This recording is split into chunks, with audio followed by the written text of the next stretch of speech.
બોલો વલ્લભાધીશ કી જય, શ્યામ સુંદર શ્રી અમને મહારાણી કી જય, ગોવર્ધન નાથ કી જય, શ્રી ગોપાલલાલ પ્યારે હરે કી જય. નમો ભગવતે તસ્મૈ કૃષ્ણાયાદ્ભુત કર્મણે રૂપ નામ વિભેદેન જગત ક્રીડતી યો યતઃ સચ્ચિદાનંદ રૂપાય વિશ્વોત્પત્યાદિ હેતવે તાપત્રય વિનાશાય શ્રી કૃષ્ણાય વયમ નુમઃ. નિસ્સાધન જનોદ્ધાર કરણ પ્રકટીકૃતઃ ગોકુલે સસ્વરૂપ શ્રી વલ્લભ શરણમ મમ. યોંતઃ પ્રવિશ્ય મમ વાચમીમાં પ્રસુપ્તાં સંજીવયત્યખિલ શક્તિધર સ્વધામ્ના અન્યાંશ્ચ હસ્તચરણશ્રવણત્વગાદીન પ્રાણાન નમો ભગવતે પુરુષાય તુભ્યમ. અત્ર ઉપસ્થિત સર્વે આમંત્રિત મહેમાનો, મનોરથી પરિવાર, આ સમગ્ર કથા આયોજનના પ્રધાન મનોરથી એવા જયભાઈ અલકાબેન મશરૂ પરિવાર, એવં આ દિવ્ય મહોત્સવનો આનંદ કરવા આવેલા સર્વભાગ્યવાન ભગવદીજનો, મહદભાગ્યનો ઉદય થાય ત્યારે આવી પવિત્ર ક્ષણોના સાક્ષી બનવાનો લાભ મળતો હોય છે. કારણ પ્રસંગો જીવનમાં ઘણા આવતા હોય છે, પણ એ પ્રસંગો કરતા ઉત્સવની ક્ષણો મળે ને, કારણ કે પ્રાય પ્રસંગોના કેન્દ્રમાં લૌકિકતા હોય છે અને ઉત્સવના કેન્દ્રમાં અલૌકિકતા હોય છે. પ્રભુ જ્યારે વિશેષ કૃપા કરે આપણા ઉપર ત્યારે લૌકિકમાંથી કાઢી અને અલૌકિકમાં જોડી દેતા હોય છે.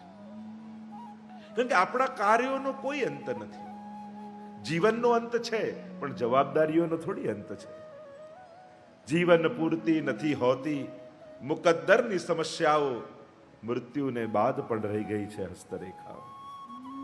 જીવનની જવાબદારીઓ જીવન પૂરતી જ નથી હોતી, જીવન પછી પણ ચાલતી રહે છે.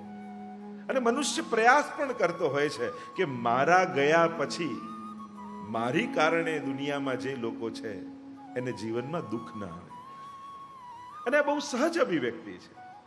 દરેક મનુષ્યની લાગણીઓ એના સ્વજનો સાથે જોડાયેલી જ હોય. પણ જો સાચા અર્થમાં કોઈનું હિત ઈચ્છતા હો ને તો એને પ્રભુ સાથે પ્રેમ કરાવજો, એને ભક્તિમાં જોડજો. એ એના સંસારી જીવનને સુખ રૂપે અનુભવે એ તો જરૂરી છે, પણ એ એના આત્મકલ્યાણ તરફ પણ આગળ જાય એનો પણ પ્રયાસ હોવો જોઈએ. અને ઘણીવાર કહેવાને ટોકવાથી નથી થતું, એ વાતાવરણ આપવું પડતું હોય છે. અને જ્યારથી લંડન ખાતે શ્રીનાથ ધામ બન્યું ત્યારથી માનો એક વૈષ્ણવી ચેતનાને જુવાળ મળ્યો. આ મહાસાગર જાણે વૈષ્ણવતાનો ઉમડ્યો. નાના નાના બાળકોથી લઈ 90 વર્ષના માજીઓ સુધી હવેલીમાં બેઠા હોય ત્યારે જોવાનો બહુ આનંદ આવે. નાના નાના બાળકો રમતા હોય, ત્યાં પાઠશાળામાં કેટલા બાળકો ભણે છે, દોડતા દોડતા આવીને ઠાકોરજીને દંડવત કરે, અમને દંડવત કરીને જાય, વૈષ્ણવને જય શ્રી કૃષ્ણ કરીને જાય.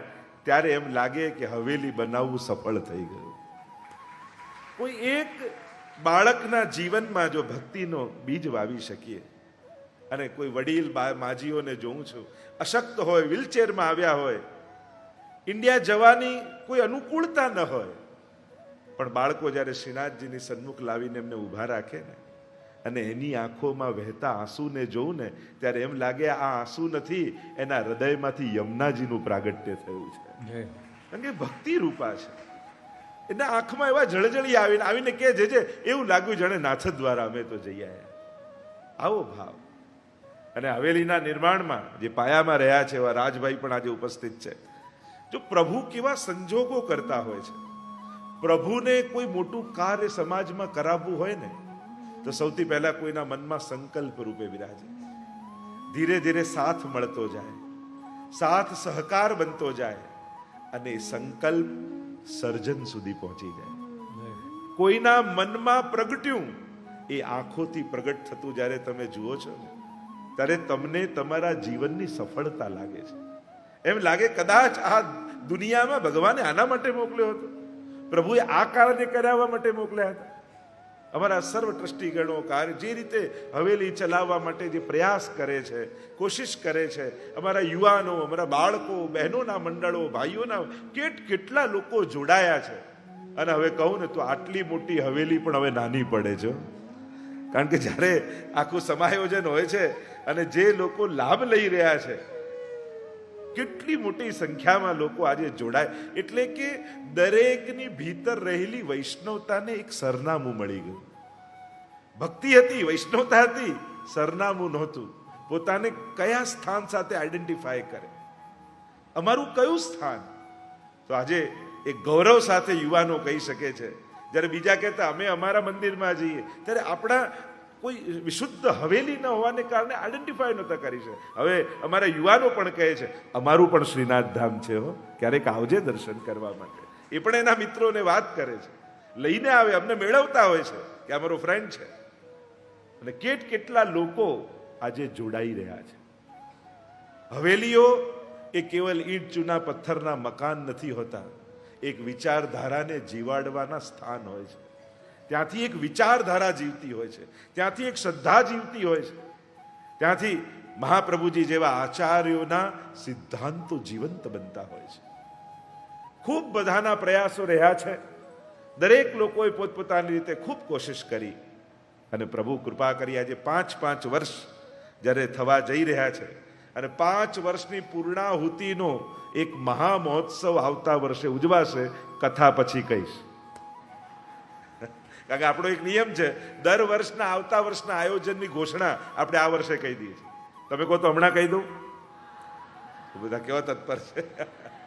તો 5 વર્ષ પૂર્ણ થવા જઈ રહ્યા છે અને અમારા 50મા વર્ષમાં પૃથ્વી પરિક્રમા મહોત્સવ છે. તો એ જ શ્રીનાથજીનું વાંગમય રૂપ એવા 108 પોથી સહિત શ્રીમદ ભાગવત સપ્તાહનું આયોજન આપણે કરીશું. ઘણા વૈષ્ણવના એ ભાવ હોય છે કે અમે ઇન્ડિયા નથી જઈ શકતા, અમે ભાગવતજી કેમ, અમારા મનમાં ઘણા વડીલોના એવા ભાવ હોય છે, અમે બધી વ્યવસ્થાઓ ન કરી શકીએ. તો ઘણા લોકોની એવી વિનંતી જ્યારે આવી કે અમે કેમ કરીને, તો એક પ્રયાસ એવો કરીએ કે 108 પોથીજી સહિત શ્રીમદ ભાગવત સપ્તાહનું 5 વર્ષની પૂર્ણાહુતિ, 50મા વર્ષનું આ વર્ષ અને શિરમોર સત્સંગનું જે શિખર કહી શકાય એ છે શ્રીમદ ભાગવતજી, જેને મહાપ્રભુજી આટલી મહત્તા આપી છે. સાક્ષાત શ્રીનાથજીનું વાંગમય રૂપ છે. તો 108 પોથી સહિત, મને ખબર છે 108 થી વધારે જ થવાના, પણ છતાં એક આંખ પાડવો પડે, કારણ કે આપણે તો હંમેશા, અને એમાં પણ મીનાબેનનો ખૂબ પ્રયાસ રહે છે, ખૂબ આગળ આવીને જે રીતે મહેનત કરે, એકવાર એમના માટે પણ તાળીઓ આપણે વગાડીએ કે જે રીતે એ કોશિશ કરતા હોય છે, પ્રયાસ કરતા હોય છે અને આખા આયોજનને સાકાર રૂપ, અને એમની જોડે ખડા પગે શીલુબેન અને આખી એમની ટીમ ને બધા જે ઊભા હોય છે, જે રીતે કાર્ય કરતા હોય છે, ખરેખર બધાને તાળીઓથી વધાવી લો. અદ્ભુત પ્રયાસ છે. આ સહેલું નથી હોતું. સમાજના કાર્યો નિસ્વાર્થ ભાવથી પોતાના બધા જ કાર્યો છોડી અને આખો દિવસ હવેલીમાં જઈને એની વ્યવસ્થા કરવી, આ સહેલું નથી. પણ જેને ઠાકોરજી પસંદ કરે ને એ જ કરી શકે. અને પ્રભુ જેને સામર્થ્ય અને શક્તિ આપતા હોય, એ મીનાબેનને પણ એ જ કહીએ એમનું સ્વાસ્થ્ય ખૂબ સરસ રહે અને પ્રભુ એમને ખૂબ શક્તિ આપે કે આ જ રીતે શ્રીનાથ ધામને ખૂબ આગળ લઈ જાય, જન સુધી, સમાજ મંદિર સુધી આવે અને ભગવાન લોકો સુધી પહોંચે. આ જ શ્રીનાથ ધામની સાર્થકતા છે, વૈષ્ણવ સંઘની આ જ સાર્થકતા છે. આજે દુનિયાભરમાં જે પ્રયાસ થઈ રહ્યા છે, એકમાત્ર આંતરરાષ્ટ્રીય વૈષ્ણવ સંઘ આપણી એવી સંસ્થા છે વિશ્વના 5 ખંડોમાં જેણે આ ધામોના નિર્માણ કર્યા છે. અને આજે એ 50 દેશોમાં આ 50 વર્ષની ઉજવણી થશે, ત્યારે કેટલા સ્થાનોમાં ભગવત સત્સંગ કેન્દ્રો, ભગવત સ્થાનો, ભગવત ચર્ચાઓ, ભગવત સત્સંગો, આ બધાના આયોજન થશે. અને પુષ્ટિ ધ્વજ લઈ પૃથ્વીની પરિક્રમા કરીશું અને આખા વિશ્વ ઉપર પુષ્ટિ ભક્તિની ધ્વજા લહેરાશે. આ મહાપ્રભુજીનું જ કાર્ય છે. આપણે બધા જ નિમિત્ત છીએ. અને એ જ શબ્દો પેલા કવિના યાદ આવે કે આ અહીં પહોંચ્યા પછી બસ એટલું સમજાય છે, કોઈ કશું કરતું નથી, આ બધું તો થાય છે. આમાં ક્યાંય આપણા પ્રયાસો હોતા નથી. આ તો ભગવાનના નિર્માણો હોય છે, એ જ કરતા હોય છે, એ જ પ્રેરતા હોય છે, એ જ બળ આપતા હોય છે. અને કેટલા પ્રભુની કૃપાથી મને બહુ સારા લોકોનો સાથ મળતો હોય છે. જ્યારે દુનિયામાં જ્યાં પણ કાર્યો ઉપાડ્યા છે, અમને એટલા સારા લોકો મળ્યા છે. એટલે અહીંયાથી હું એ બધા જ વિશ્વભરના અમારા અગ્રગણ્ય કાર્યકર્તાઓ, ટ્રસ્ટીજનો બધાને યાદ કરું છું કે આપ લોકોનો સાથ રહ્યો છે એટલે વિશ્વભરમાં પુષ્ટિનો ધ્વજ લહેરાયો છે. બધાનું યોગદાન છે આમાં. જાણ્યા અજાણ્યા, ચિત પરિચિત, કેટલા લોકોનો સહકાર જ્યારે મળતો હોય ત્યારે કોઈ કાર્ય સફળ થતું હોય છે. તો આ પ્રભુ જ કરાવતા હોય છે. શ્રી યમુનાજીના જે ગુણગાન આપણે સૌ મળીને કરી રહ્યા છીએ, અને 41 પદની જે હમણાં ચર્ચા કરવામાં આવી, આ 41 પદ 40 અને 41. દુનિયા જો જીવન તો ચાલે જ છે, પણ યમુનાજી પૂછે છે તું ક્યાં 40 ને 1, તો ચાલીને જે એક શ્રી યમુનાજી તરફ જાય ત્યારે જ એની પ્રભુ સાથે એક તાલી થાય. અને આપણે આ 40 ચાલીને શ્રી યમુનાજી જ મેં ગઈકાલે જ ચર્ચા કરી હતી, એ જ ઊભા કરે છે, એ જ ચાલતા શીખવાડે છે, અને એ જ ક્યારે પડવા નથી દેતા. કારણ કે માં છે ને, એનું હાથ છોડીને દૂર ઊભા રહેવું પણ છોડવા માટે નથી, પેલો ચાલતો થાય એના માટે છે. પ્રભુ જીવને ક્યારે પણ નિર્બળ અને અપંગ કરતા નથી, સબળ અને સામર્થ્યવાન બનાવે છે, પુરુષાર્થવાદી બનાવે છે. તું પ્રયાસ કર, હું તારી જોડે જ ઊભો છું. પ્રતિપલ પ્રતિક્ષણ હું દેખાઉં તો જ એવું ન માનીશ કે હું છું. હું નથી દેખાતો તોય તારી જોડે જ છું, તારી સાથે જ છું. મને પામવા માટે સૌથી પહેલી શરત એ મૂકી દે કે હું દેખાઉં.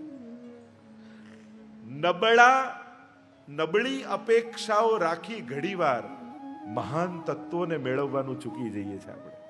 આપણી અપેક્ષાઓ કેવી હોય? એ દેખાઈ જાય, એ ઊભો રહી જાય, એ સાથે આવી જાય. એ તો કણમાં ક્યારે તમારા માટે કયા કણથી પ્રગટ થઈ જશે એની તમે કલ્પનાય નથી કરી શકતા. એટલે નાની અપેક્ષાઓને કારણે મોટા લાભથી વંચિત ન રહી જતા.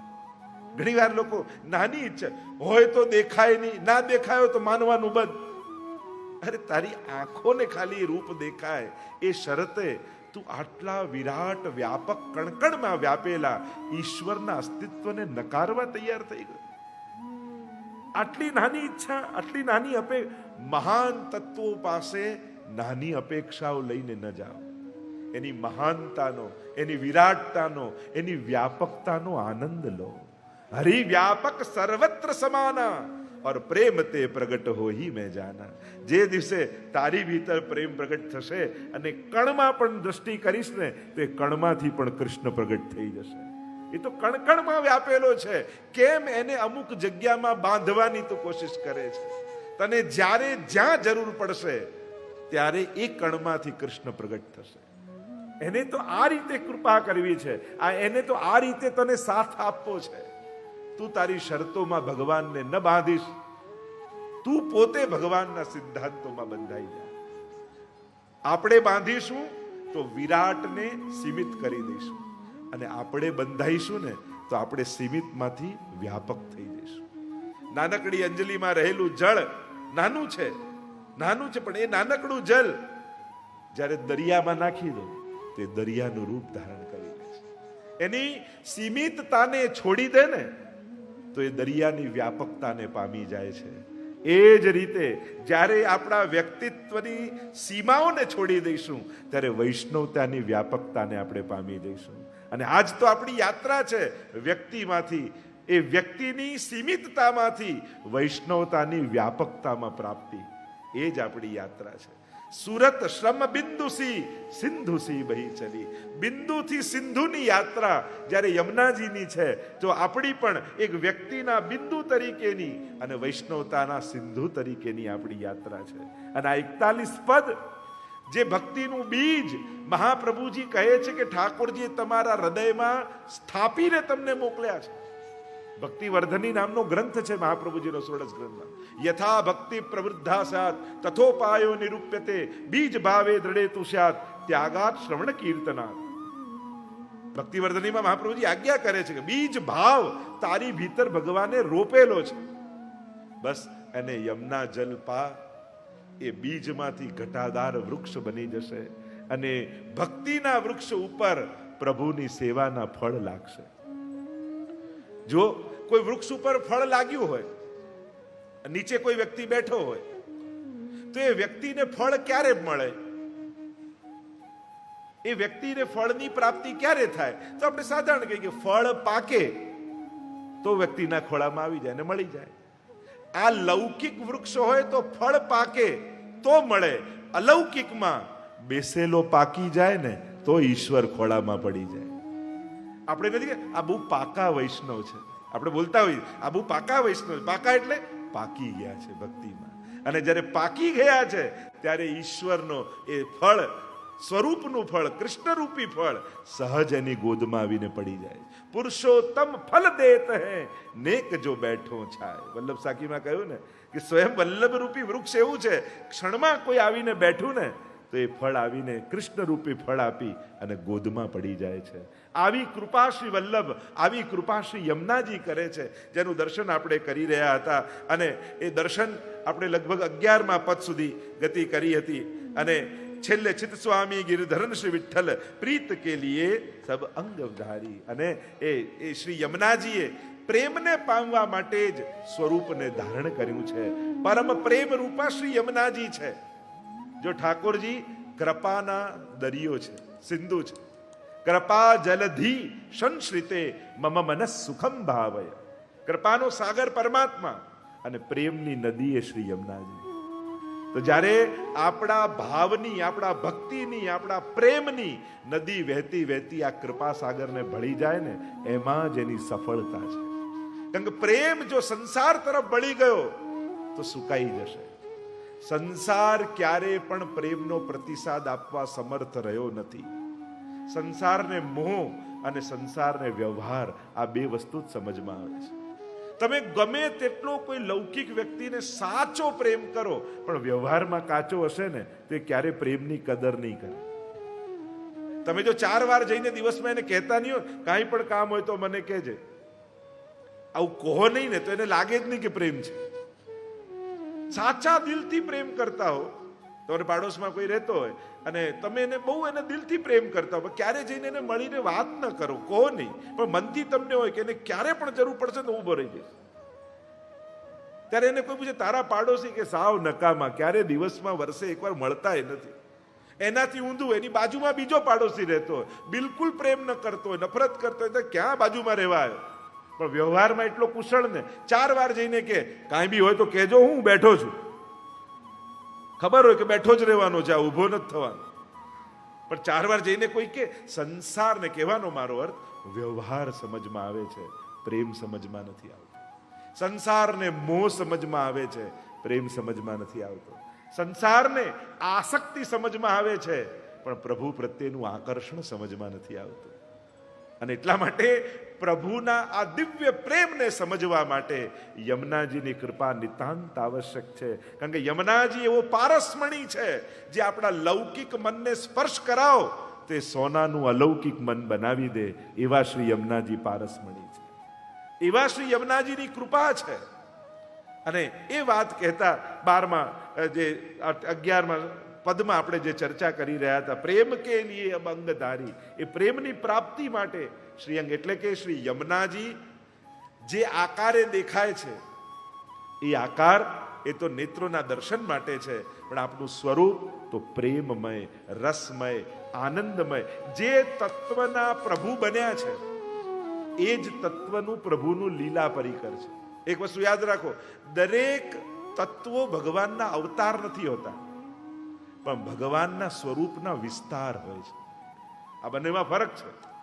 ભગવાનના 24 અવતારોની ચર્ચા છે, પણ યમુનાજી ભગવાનનો અવતાર નથી, પ્રભુના સ્વરૂપનો વિસ્તાર છે.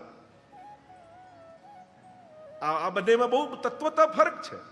અવતાર 6 પ્રકારના, અનેક પ્રકારના, અંશ અવતાર, અંશા અવતાર, કલા અવતાર, પૂર્ણ અવતાર, પરિપૂર્ણ અવતાર. પણ ભગવાનની લીલા સૃષ્ટિ એ ભગવાનનો વિસ્તાર છે. એના જ સ્વરૂપમાંથી એકોહમ બહુશ્યામ પ્રજાએય, જે વેદ કહે એકમાંથી અનેક થયો, એમ પરમાત્મા લીલા કરવા માટે પોતાની લીલા સૃષ્ટિને પ્રગટ કરે છે. ત્યારે એ અંશ, કલા, આવેશ આ બધાથી નહીં, સ્વયંના જ સ્વરૂપનો વિસ્તાર કરી દે છે. એ પોતે જ સખી બની જાય છે, એ પોતે જ સખા બની જાય છે, એ પોતે જ ગિરિરાજજી બની જાય છે, એ પોતે જ યમુનાજી બની જાય છે, એ પોતે જ વ્રજમંડળ બની જાય છે. એટલે કે જે તત્વ કૃષ્ણમાં છે એ જ તત્વ શ્રી યમુનાજીમાં છે, એ જ તત્વ ગિરિરાજજીમાં છે. એનાથી ન્યૂન્ય નથી, એનાથી ઘટતું નથી, એ જ તત્વતઃ. એટલે મહાપ્રભુજીને કહ્યું વસ્તુતઃ કૃષ્ણ એવ. ત્યાં કહ્યું વસ્તુતઃ જે કૃષ્ણ છે એ જ આ છે. જેમ ચાસણીમાંથી કોઈ ગુલાબ બનાવે, કોઈ ગેંદ બનાવે, કોઈ કિલોના બનાવે, જુદા જુદા આકાર બનાવે, છે તો ચાસણી જ, ખાંડ જ છે. એને તમે જુદા જુદા ખિલોનાના આકાર આપો એ જુદી વાત. એમ કૃષ્ણ તત્વ જ જ્યારે યમુનાજી રૂપ બની જાય, કારણ કે કૃપા કરવી હોય ત્યારે કૃપાનું રૂપ ધારણ કરી લે, લીલા કરવી હોય ત્યારે એ જ કૃષ્ણ સ્વામીજી રૂપ બની જાય, ચંદ્રાવલી રૂપ બની જાય, લલિતાજી. બધાના પ્રાગટ્ય ક્યાંથી છે? પ્રાગટ્યની ચર્ચા તમે જુઓ તો પ્રભુના મુખમાંથી જ સ્વામીજીનું પ્રાગટ્ય છે, સ્વામીજીના મુખમાંથી જ ચંદ્રાવલીજીનું પ્રાગટ્ય છે, ચંદ્રાવલીજીના મુખમાંથી જ લલિતાજીનું પ્રાગટ્ય છે. ક્યાંય કોઈ અન્ય સ્થાનેથી પ્રભુએ કંઈક જુદું મટીરિયલ લઈને ઘડ્યું એવું નથી. એટલે અવતાર અને વિસ્તારનો ફરક સમજી લેજો. પ્રભુ સ્વયંના આનંદનો જ્યારે જુદી વિભિન્ન પ્રકારની લીલા કરવા માટે સ્વયંનો વિસ્તાર સાધે છે ત્યારે એમાંથી લીલા પરિકર પ્રગટ થાય છે. એટલે પ્રભુને જેટલો આદર, જેવો ભાવ પ્રભુ પ્રત્યે રાખો, એવો જ ભાવ, એવો જ આદર પ્રભુના લીલા પરિકર માટે પણ રાખો. કૃષ્ણામ કૃષ્ણ સમામ કૃષ્ણ રૂપામ કૃષ્ણ રસાત્મિકામ કૃષ્ણ સંબંધકારિણીમ. એટલે જ કહ્યું આ કૃષ્ણમ કૃષ્ણ સમામ, કૃષ્ણ સમાન છે. ગિરિરાજજીને ન્યૂન્ય ન જાણો, યમુનાજીને ન્યૂન્ય ન જાણો પ્રભુ કરતા, ગોપીજનોને પ્રભુ કરતા નાના ન જાણો. વ્રજમંડળ પ્રભુમાંથી જ પ્રગટ થયું છે. અને આ ગણિત જો સમજમાં આવશે ને તો જ રસ, લીલા આ બધા શબ્દોનો અનુભવ અને પરિચય થશે. જે લીલાત્મક સૃષ્ટિ કહીએ છીએ, કારણ કે જે સંસારની સૃષ્ટિ છે એ બધી ક્રિયાત્મક, કર્મ આધીન છે અને કર્મને વશ બધાને આવવું પડે છે. પણ પ્રભુની સૃષ્ટિ એ લીલાત્મક છે. પ્રભુના મનોરથમાંથી જ વ્રજભક્તો પ્રગટ થઈ જાય છે. જે મનોરથ પ્રગટ થાય સ્વામીજીના મનમાં, ઠાકોરજીના મનમાં, એ જ સખી બનીને લીલામાં પ્રગટ થઈ જાય છે. આવો આનંદાત્મક પ્રભુના આનંદાંશનો વિસ્તાર. સંસાર પંચ ભૌતિક છે, પૃથ્વી જળ તેજ વાયુ આકાશનું બનેલું છે. પ્રભુની લીલા સૃષ્ટિ એ પ્રભુના કેવલ આનંદાંશનો વિસ્તાર છે. પ્રભુની ભીતર જે પૂર્ણાનંદ છે એ પૂર્ણાનંદને જ્યારે જુદા જુદા બીબામાં ઢાળી અને જુદા જુદા આકાર બનાવો ત્યારે આખી લીલા સૃષ્ટિ પ્રગટ થાય છે. તો આ જ્યારે ભાવ, આ જ્યારે ફરક ખબર પડશે, આ જ્યારે અહોભાવ મનમાં જાગશે ત્યારે યમુનાજી ને ઠાકોરજી જુદા નહીં લાગે. જુદાપણું શેના માટે છે? લીલા કરવા માટે. પણ પ્રભુનો જ આ વિસ્તાર છે. તો 12મા પદમાં હવે સુંદર ચર્ચા કરતા કહ્યું ગુણ અપાર મુખ એક કહા લો વરણીય. કારણ કે મુખ એક છે અને અનંત ગુણભૂષિતે, ગુણ અનંત છે. તો ક્યાં સુધી એના સ્વરૂપ, નામ, લીલા, ધામ, ગુણ આ બધાનું વર્ણન કેમ કરી શકાય? સાધન ટૂંકા છે અને મહાત્મ્ય મોટું છે. કેમ કરીને ગાઉં? અને એ ભાવને પ્રગટ કરતા, ગાન કરતા કહ્યું ગુણ પર મુખ કહા લો કહીએ, ગુણ પર મુખ. તમારા બધા પાસે છે, ગાવાનો મોકો છે તો ગાજો. ગુણ પર મુખ કહા લો કહીએ, ગુણ પર મુખ કહા લો કહીએ.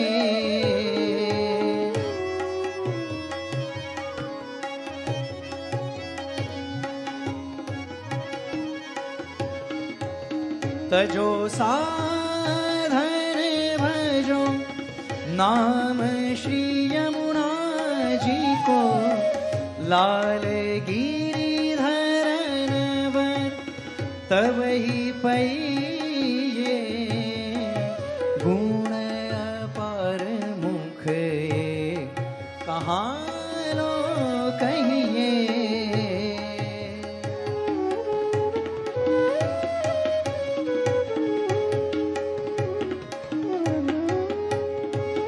परम पुनित प्रीत की रीत सब जान के दृढ़ करी चरण कमल जु ग्रहिए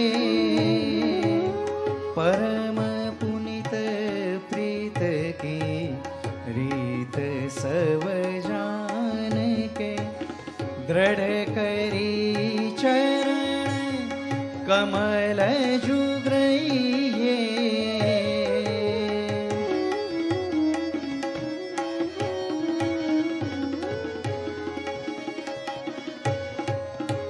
चित स्वामी गिरिधरन श्री विठल ऐसी निधि छाड़ अब कहाँ जुझइये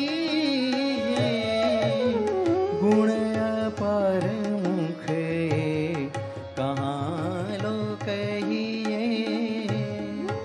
गुण अपार मुख कहाँ लो कहिए गुण अपार मुख गुण अपार मुख गुण अपार मुख कहाँ लो कहिए ગુણ અપાર મુખ એક કહાં લો કહીએ.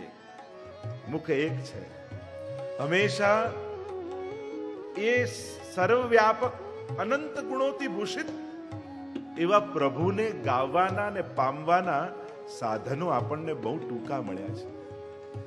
એટલે ઘણીવાર મનમાં એમ થાય કે આપણે સાધારણ જીવો, અનેક દોષોથી ભરેલા જીવો, શું પ્રભુ પ્રાપ્તિને આપણે લાયક છીએ?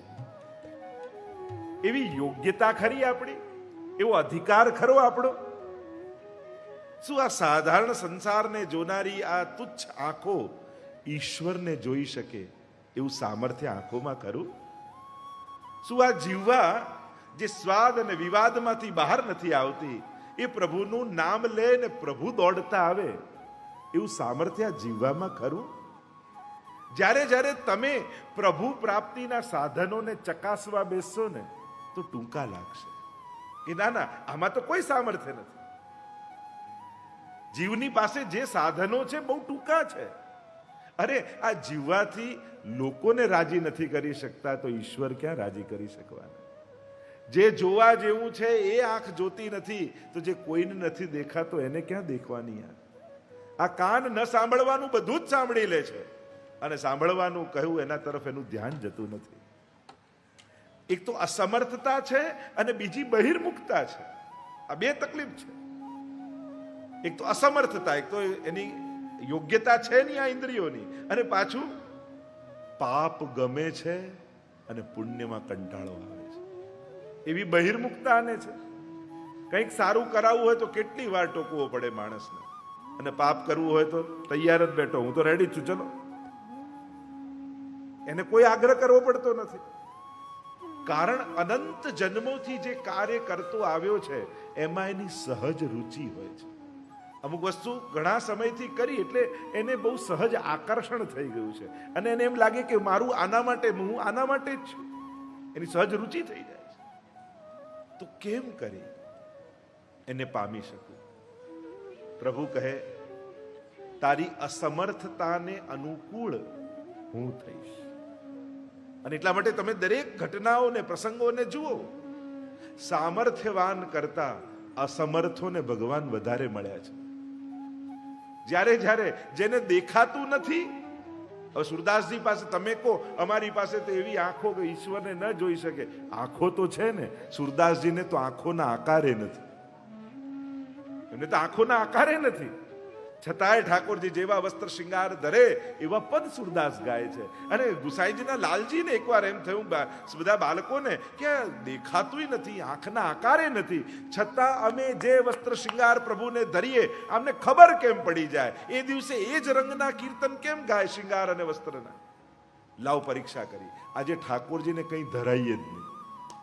અને એ દિવસે નવનીત પ્રિયાજીને કાંઈ ધરાયું નહીં. અને સુરદાસજી આવ્યા, મનોમન હસવા લાગ્યા, પ્રભુ આ કેવી લીલા. અને સુરદાસજીએ ગાયું, દેખો રી હરી નંગમ નંગા.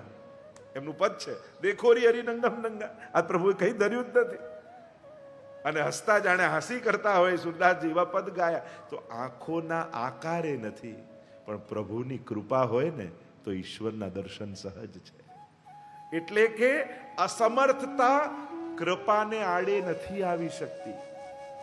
કે જ્યારે પ્રભુ કૃપા કરે ત્યારે પ્રભુ અલૌકિક સામર્થ્ય, શ્રી યમુનાજી અલૌકિક સામર્થ્ય, જે મેં ચર્ચા કરી હતી, અલૌકિક સામર્થ્યનું દાન કરે છે.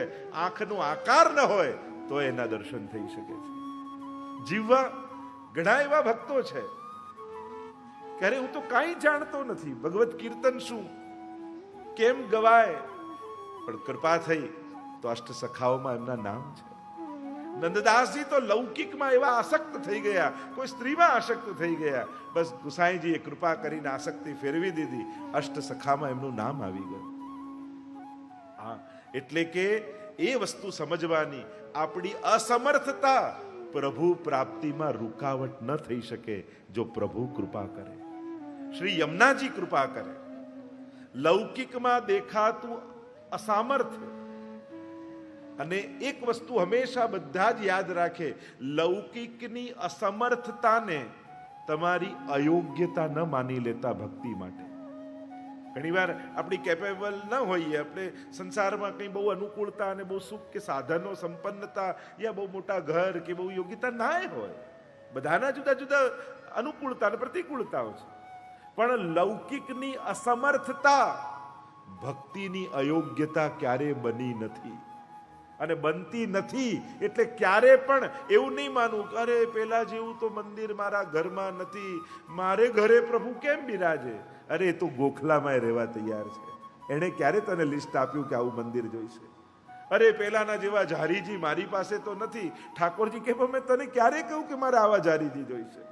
અરે એના જેવો શિંગાર મારે તો નથી પ્રભુનો, એના જેવો ભોગ, એના જેવો આચાર વિચાર, એના જેવી મેળ, એના જેવી વ્યવસ્થા હું તો નથી કરી શકતો, હું કેમ પ્રભુ પધરાવું? અરે મારા ઘરે તો પ્રભુને શ્રમ પડશે. આ સૌથી મોટી ભૂલ સમજની, કે મારા ઘરે અવ્યવસ્થાને કારણે ઠાકોરજીને શ્રમ પડશે. ના, પ્રભુ ક્યારે પણ, અને આ વસ્તુ હંમેશા જીવનમાં યાદ રાખજો, તમારી લૌકિક અસમર્થતા ભક્તિ માટે તમારી અયોગ્યતા ક્યારે નથી બનતી.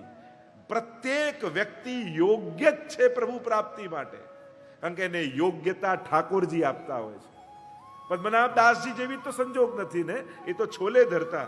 ઘણા વૈષ્ણવના એવા બાજીનો આવે, બાજરાનો રોટલો ધરતા, બીજું કાંઈ નહીં, પલાળેલી બાજરી ધરતા, અરે દૂનામાં જળ ધરતા. એવા એવા સંજોગો છે.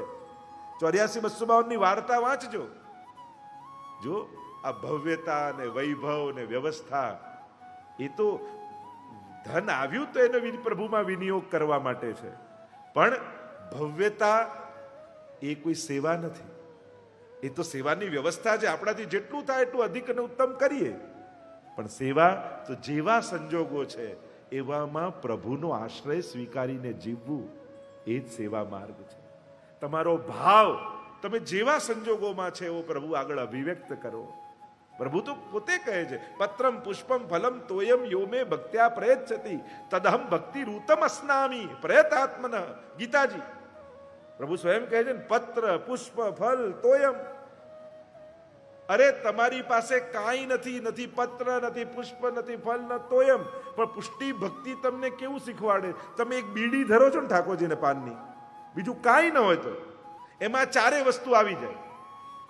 પ્રભુએ જેવું પત્ર પુષ્પમ ફલમ તોયમ, પત્રમ પાન, પુષ્પ લવિંગ આદિ પધરાવો, એ પુષ્પ કહેવાય, લવિંગ ફૂલ છે. લવિંગ ફલમ પુંગી ફળ, સોપારી જેને કહીએ ને એને પુંગી ફલ કહેવાય, એ ફલ. અને તોયમ જે કથ્થો કે ખેરસા તમે લગાવો, જલ થોડું ધોઈને પાનમાં ધોવો એને, તો જલ તોયમ. એક નાનકડી બીડી આરોગાવો ને તોય તમારું પત્રમ પુષ્પમ ફલમ તોયમ આ બધાનું સમર્પણ થઈ જાય ઠાકોરજીને. તો પ્રભુની કૃપા, પ્રભુનો અનુગ્રહ, એ તો છોલે ધર્યા તોય 56 ભોગ માનીને આરોગ્યા. એવા અનેકવિધ પ્રકારના પ્રસંગો છે, એક નહીં, ભરેલા છે ગ્રંથો, પુસ્તકોને રોજ આપણે વાંચીએ છીએ, છતાંય ફરિયાદ એ કરીએ અમારે ત્યાં વ્યવસ્થા નથી. પ્રભુ કે મેં તને ક્યારે વ્યવસ્થા માંગી? મને તારું આકર્ષણ છે, તારી વ્યવસ્થાનું નહીં. મને તારાથી સેવા લેવી હતી એટલે તો વૈકુંઠ છોડીને તારા ઘરે આવ્યો. વ્યવસ્થા ભોગવવી હોત તો વૈકુંઠમાં જ રહે, પણ મને તારી સાથે આનંદ કરવો છે. મને તું ગમે છે, તારી વ્યવસ્થા નહીં, તારી અનુકૂળતાઓ નહીં. બસ તું મારી સાથે છે તો મને બધું જ મળી ગયું. જેમ યશોદા પ્રભુની ગોદ, યશોદાને છે તો બધું જ છે પ્રભુ પાસે, માં છે તો બધું જ છે. બાળક વ્યવસ્થા માટે નથી રડતો, માં માટે રડતો હોય છે. અને માના ખોળામાં હોય ને તો અવ્યવસ્થામાં પણ ખુશ રહેતો હોય છે. એમ આપણા ઠાકોરજી આપણા માટે આકર્ષણ છે પ્રભુને, આપણી વસ્તુઓને સાધન માટે નહીં. તો ગુણ અપાર મુખ એક કહા લો કહીએ. વિચાર તો કરો, પ્રભુ આવો અન્યાય કેમ કર્યો? એટલે આગળ સહસ્ત્ર રસના ક્યો ન દઈ વિધાતા, હજારો જીવવા કેમ ન આપી? પ્રભુ કે એટલા માટે, કારણ કે જો તને પાપમાં આકર્ષણ થઈ ગયું ને તો હજારો જીવવા નિંદા કરવામાં લાગી જશે. તારી સીમિતતા પણ એટલા માટે રાખી છે કે તારા અપરાધો પણ સીમિત રહે. કારણ કે જો વ્યવસ્થા વધી જાય અને સંયમ ન રહે તો પાપની પણ માત્રા વધી જાય.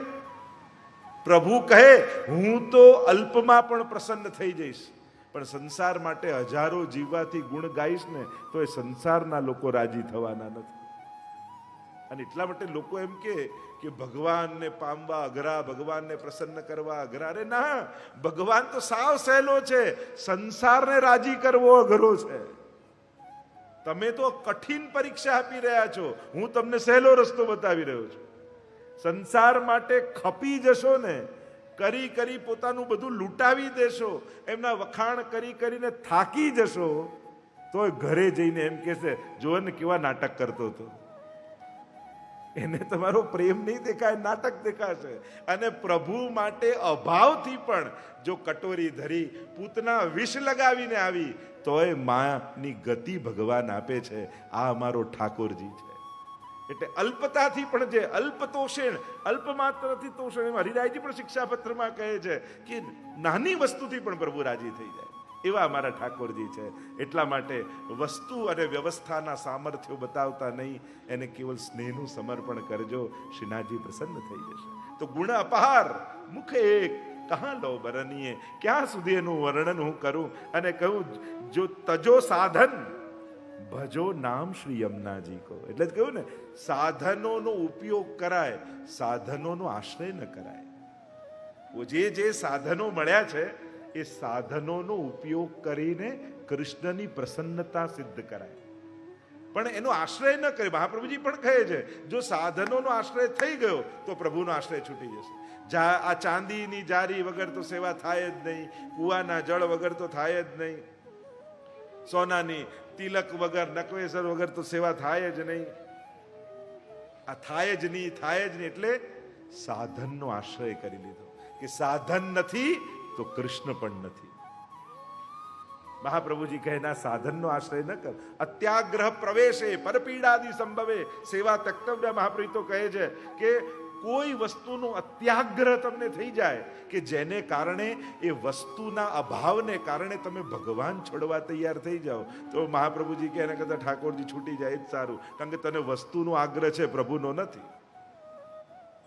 કારણ કે કુવા પાછળ ભગવાન છોડવા તૈયાર થાવ તો પછી કુવાની જ સેવા કરવી જોઈએ. કારણ કે ભગવાન છોડવા તૈયાર છો, કુવો છોડવા તૈયાર નથી, ચાંદીની જારી છોડવા તૈયાર નથી, સોનાનું સિંહાસન છોડવા તૈયાર નથી. આ બધા જ તો તજો સાધન ભજો નામ શ્રી યમુનાજી કો. આ સાધનો નો ઉપયોગ કરતા સદુપયોગ શીખો. અને જો સાધનોમાં આસક્તિ થઈ ગઈ તો ઠાકોરજી છૂટી જશે. આ બધું છે એ આની પ્રસન્નતા માટે છે, પ્રભુની પ્રસન્નતા માટે છે. અને પ્રભુની પ્રસન્નતા અને પ્રભુ વિસરાઈ જાય સાધન સાચવવામાં, તો મને સાધનને પકડ્યું, પ્રભુને ભૂલી ગયા. આપણે વાર્તામાં એક પ્રસંગ આવે છે ને, પેલું વાઘાજી રાજપૂતનો પ્રસંગ આવે છે. યુદ્ધના મેદાનનો એ સિપાહી હતા, રાજાના પ્રધાન હતા, અને યુદ્ધનો સમાચાર આવ્યા. રાજાએ બોલાવે, તત્કાલ આવો.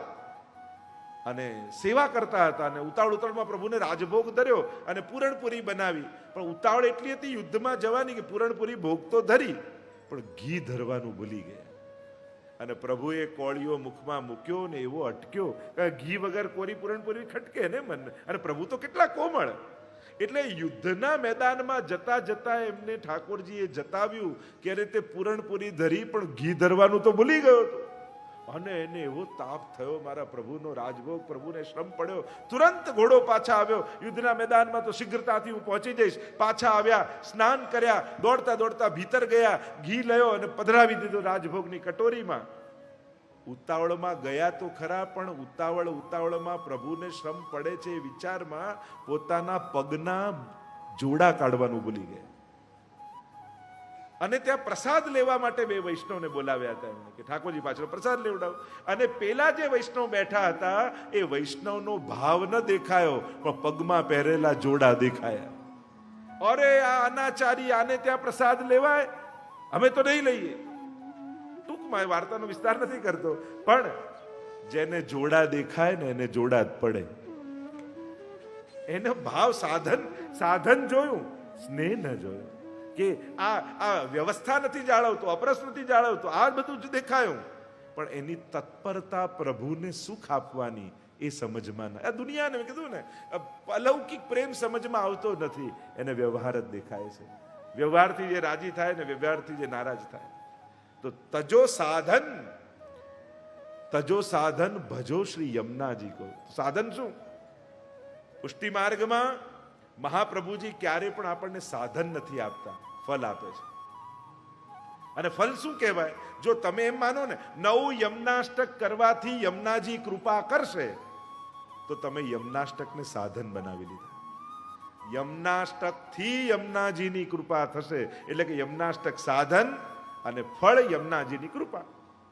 મહાપ્રભુજી કે ના, ફલ ફલિત હોય, ફલરૂપ જાને. આગળ આવશે. ફલ ફલિત ક્યારે થાય? જ્યારે એને ફલરૂપ માનો. પુષ્ટિ માર્ગમાં દરેક ક્રિયાને ફલ માનીને કરવી. એવું નહીં માનવું કે યમુનાષ્ટક કરવાથી યમુનાજી કૃપા કરશે. માનવું એમ કે મારા પર કેવી યમુનાજીની કૃપા થઈ, આજે 9 યમુનાષ્ટક કરી શકે. તો યમુનાજીની કૃપાનું ફલ માનો. પૂજન કરીને તમે એમ ન માનતા કે યમુનાજી કૃપા કરશે. તમારા પર કૃપા થઈ કે તમે પૂજનમાં બેઠા છો, તમે કથામાં બેઠા છો. આવો ભાવ રાખશો તો આ ઉત્સવ ફલ બની જશે. એટલે આપણે સાધન બનાવો તો એની ન્યૂનતા, ફલ માનો તો એની સફળતા. આપણે તો સફળતાને ભોગવવાની છે. યા માર્ગ મેં આયે તો ફલ ભુગત હૈ, એવું મહાપ્રભુજીનો પ્રસંગ આવે છે કે હવે ફળ ભોગવી રહ્યા છે. મહાપ્રભુજી તો માળા ફેરવું તો ઠાકોરજી કૃપા કરે, તો માળા સાધન. પ્રભુની કૃપા થઈ કે આજે એક માળા ફેરવી શક્યો, તો એ માળા ફલ બની ગઈ. સેવા કરું તો ઠાકોરજી પ્રસન્ન થાય, કૃપા કરે, તો સેવા સાધન. અરે પ્રભુ કેટલી કૃપા કરી છે, મારા હાથે ઠાકોરજીએ સેવા અંગીકાર કરી, તો સેવા ફલ. સેવાનું ફળ સેવા થશે. ઋતુ અનુસાર જેમાં મેવા રે. વલ્લભ વિઠ્ઠલ હરિનવ જાણ્યા, તેણે સર્વસ્વ ખોયું રે. તો તજો સાધન. વલ્લભ વિઠ્ઠલ હરિના જાણ્યા, તેણે સર્વસ્વ ખોયું રે.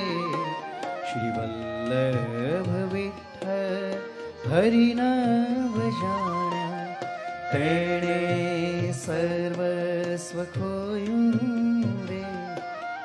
શું લાવ્યા, શું લઈને જાશો?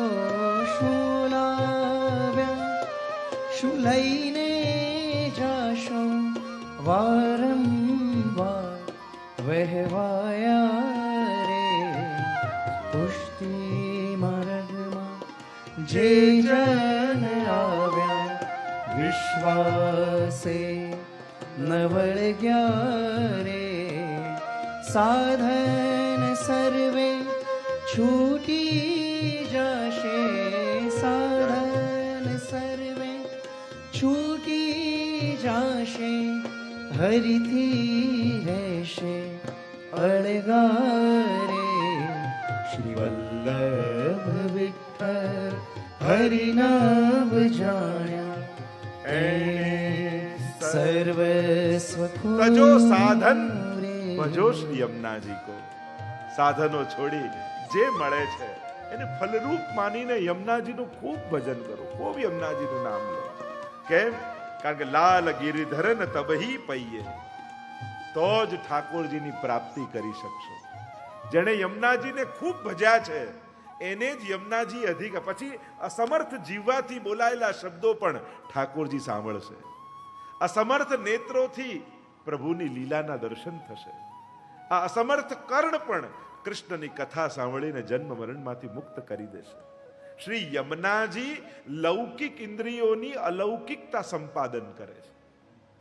વ્યક્તિ લૌકિક ઇન્દ્રિયો લઈને આવે છે, યમુનાજીનું ભજન એને અલૌકિકતા સંપાદિત કરી દે છે. અને એટલા માટે આપણે ત્યાં કૃષ્ણની કૃપા પહેલા કૃષ્ણને લીલા પરિકરની કૃપાની ઈચ્છા રાખવામાં આવે છે. કૃષ્ણ ભક્તિની આ વિશેષતા છે. અહીંયા સીધી ઠાકોરજીની કૃપા નથી ઈચ્છતા, પહેલા પ્રભુના લીલા પરિકર એટલે શ્રી યમુનાજીની કૃપા, ગિરિરાજજીની કૃપા, શ્રી વલ્લભની કૃપા, ગોપીજનોની કૃપા, એમની કૃપા થાય ત્યારે ઠાકોરજી કૃપા કરે છે. એટલે આ માર્ગની વિશેષતા એ છે, અહીંયા સીધા કૃષ્ણની કૃપાની આકાંક્ષા નથી. પ્રભુને જે અતિ પ્રિય છે ને એમની કૃપાની વાંછના રખાય છે, ઈચ્છા રખાય છે, અને પછી કૃપાને લાયક આપણે થઈએ છીએ. એટલે અહીંયા કહ્યું લાલ ગિરધરન તબહી પૈયે. યમુનાજીને ભજશો તો ઠાકોરજીની પ્રાપ્તિ કરાવશો. કારણ કે જો શ્રીનાથજીના 3 સ્વરૂપ છે, શ્રી યમુનાજીના તો પ્રવાહમાં પ્રભુ છે જ, પ્રભુ રૂપા જ છે. 3 સ્વરૂપ શ્રીનાથજીના કહેવાય, દેવદમન, ઇન્દ્રદમન અને નાગદમન. આ 3 રૂપ શ્રીનાથજીના માનવામાં આવે. તો શ્રી યમુનાજી પણ ઇન્દ્રદમન, ઘના ઘન નિભે સદા ધ્રુવ પરાશરાભીષ્ટદે. દેવદમન શ્રીનાથજી અનંત ગુણ ભૂષિતે શિવ વિરંચિતે વસ્તુતે. શિવજી અને બ્રહ્માજી પણ દેવદમન જેમ ઠાકોરજી છે ને એવા યમુનાજી પ્રભુ રૂપા કૃષ્ણામ કૃષ્ણ સમામ. તો મોટા મોટા દેવતાઓ પણ શ્રી યમુનાજીને ગાય છે, એમની સ્તુતિ કરે છે. અને ત્રીજું નાગદમન. નાગ એટલે કાળ. ન જાતુ યમ યાતના ભવતિ તે પય પાનત.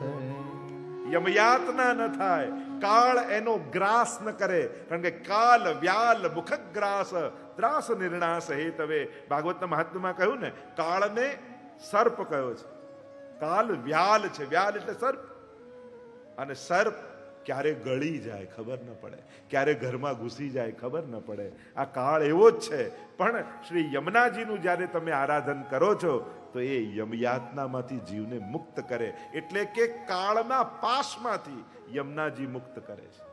તો આ 3 સ્વરૂપ જે શ્રી ઠાકોરજીના છે, શ્રીનાથજીના છે, એ 3 સ્વરૂપ શ્રી યમુનાજીમાં બિરાજે છે. તો લાલ ગિરિધરન પિય તબહી પૈયે અને પરમ પુનીત પ્રીત કી રીત સબ જાન કે દ્રઢકર ચરણ કમલ જુ ગહીએ. અને પરમ પુનીત પ્રીત કી રીત સબ જાન કે, પરમ પાવન એવી પ્રીતની રીત. જો આપણે ભલે એમ કહીએ કે પ્રેમ હોય ત્યાં રીત ન હોય, પણ આપણે ત્યાં રીત અને પ્રીત બંનેની મહત્તા છે.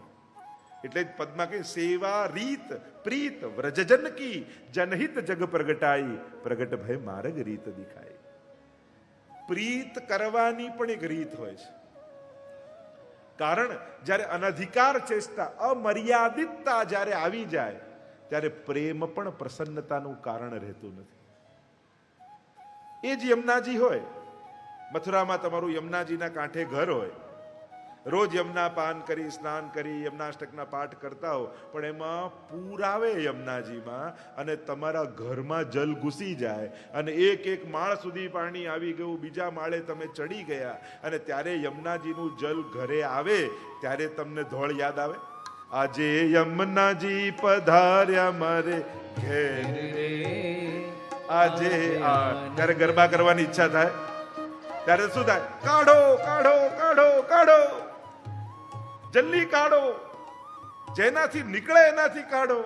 અરે ક્યાં ગયા યમુનાજી? જો રોજ જઈને પાન કરતો, રોજ સ્નાન કરતો, રોજ યમુનાષ્ટક કરતો. મર્યાદામાં હતા તો મહાત્મ્ય હતું, મર્યાદા તૂટી તો મહાત્મ્ય ગયું. જ્યારે ડુબાડવા આવે છે, તારવા આવે છે તો બધા નમે છે, ડુબાડવા આવે છે ત્યારે બધા ભાગે છે. એટલે એ જ યમુનાજીની, એટલે સબ રીત કી પ્રીત, પરમ પુનીત, પ્રીત કી રીત સબ જાની કે. પ્રીતની રીત સબ જાની કે. પ્રીતની પણ રીત જાણવી. મહાપ્રભુજી આપણને રીત અને પ્રીત વ્રજભક્તોની બંને બતાવી. અને જે વ્રજભક્તોની રીત અને પ્રીતની બહાર હોય ને, વૈષ્ણવ એનું ક્યારે આચરણ નથી કરતો. પ્રત્યેક ક્રિયા જે વ્રજભક્તોના રીત અને પ્રીતની બહાર હોય એ પ્રભુને શ્રમ આપનારી જ છે. પણ વૈષ્ણવ વ્રજભક્તોની રીતને પહેલા પકડે. ગોપીજનો કઈ રીતે લાલ લડાવતા, કઈ રીતે જગાવતા, કઈ રીતે શૃંગાર કરતા, કઈ રીતે રાજભોગ આરોગાવતા, કઈ રીતે પોઢાવતા, આપણો આખો અષ્ટયામનો ક્રમ સેવાનો એ વ્રજભક્તોની રીત જ છે. વ્રજમાં નંદાલયમાં ઠાકોરજી જે રીતે રહેતા અને જે રીતે યશોદાદિક વ્રજભક્તો પ્રભુને લાલ લડાવતા, એ જ આપણો અષ્ટયામનો ક્રમ. તો રીત, અને રીત કરતા કરતા પ્રીતનું દાન ઠાકોરજી એક દિવસ કરે છે. જો પ્રીત આપણા હાથમાં નથી પણ રીત આપણા હાથમાં ચોક્કસ છે, તો જે પહેલા હાથમાં હોય ને એનો ઉપયોગ કરો. જે તમારા વશમાં જ નથી એને વાપરી કેમ શકો તમે? આપણે ભલે કે ભાવથી બોલો, ભાવથી ગાજો, ભાવથી કરજો, ભાવ લાવવો ક્યાંથી? ભાવ કોઈ વસ્તુ છે કે આમ પકડીને લગાડી દઈએ? કોઈ મટીરિયલ તો છે નહીં કે કોઈ વસ્તુ લઈને નાખી દેવું. કરવું કઈ રીતે? તો કે પહેલા રીત પકડવી. રીત, જેમ બીજ તમારા હાથમાં છે, કોઈ કે આ બીજમાંથી ફળ ને ફળ તું ખાજે, પણ ફળ આવે ક્યાંથી? પેલા બીજને વાવવું પડે. એટલે કે એ રીતની પ્રક્રિયામાંથી પસાર થવું પડે. બીજને વાવો, પાણી, ખાતર બધું નાખો, પછી ફણગા ફૂટે, છોડ થાય, મોટું થાય, ઘટારદાર થાય ને પછી ફળ આવે ત્યારે તોડીને ખવાય. એમ ભાવ એ ફળ છે, રીત એ બીજ છે.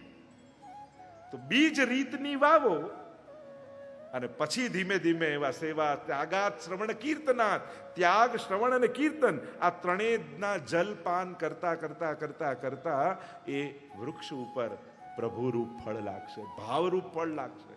હું તો કહું પ્રભુ એ વૃક્ષ અને એના ઉપર ભાવના ફળ લાગે છે, જે ફલાત્મક તો ભાવ છે. અને જ્યારે એ ભાવની પ્રાપ્તિ થાય ને, એટલા માટે પહેલા રીતને પકડજો અને તમારી રીતથી રાજી થઈ ઠાકોરજી તમને ભાવનું દાન કરશે. આ જ પ્રક્રિયા છે. પણ ભાવ જાગે પછી કરીશ, ભાવ જાગે પછી બ્રહ્મ સમન લઈ, ભાવ જાગે પછી સેવા પધરાવીશ, ભાવ જાગે પછી સેવામાં જોડે. હવે જાગ્યો નહીં તો આખો જન્મારો નકામો જશે. અને એમને એમ જાગવાનોય નથી, કરશો તો જાગશે. નાનું બાળક જન્મ લીધું હોય ને, મા પાસે હોય અને બધા જોવા આવતા હોય, આવતા પણ હજી બધાના હાથમાં ખોળામાં આપે નહીં તો બધાને અંદરથી લાગણી ના થાય, રાજી થાય બધા. પણ થોડુંક મોટું થાય ને બધાની ખોળામાં જતું થાય ને એટલે બધાને પ્રેમ થવા લાગે. એના માટે, કારણ કે ખોળામાં લીધો તો સ્નેહ થયો. એમ લાલન પણ એવા જ છે. દૂરથી દર્શન કરી કરીને ભાગશો તો પ્રેમ નહીં થાય, પણ ક્યારેક ગોદમાં લેશો ને તો આપમેળે વહાલ આવશે તમને ઠાકોરજીમાં, આપમેળે ભાવ જાગશે. તમારી રીત તમારી પ્રીતને પ્રગટાવશે. એટલે પ્રીતની પ્રતીક્ષામાં રીત છોડીને ના બેસી જતા. રીત કરજો તો પ્રીતનું દાન ઠાકોરજી કરશે. આ જ પ્રક્રિયા છે. એટલે બીજા કોઈ કાલ્પનિક પેલામાં રહેવું નહીં. ભાવ થાય ને પ્રેમ થાય ને મન લાગે ને મનમાં દ્રઢ થાય ને મનમાં ઈચ્છા થાય. હવે આ મનનો શું ભરોસો? કલ્યાણ કરવું હોય એને મનનું બહુ સાંભળવું નહીં.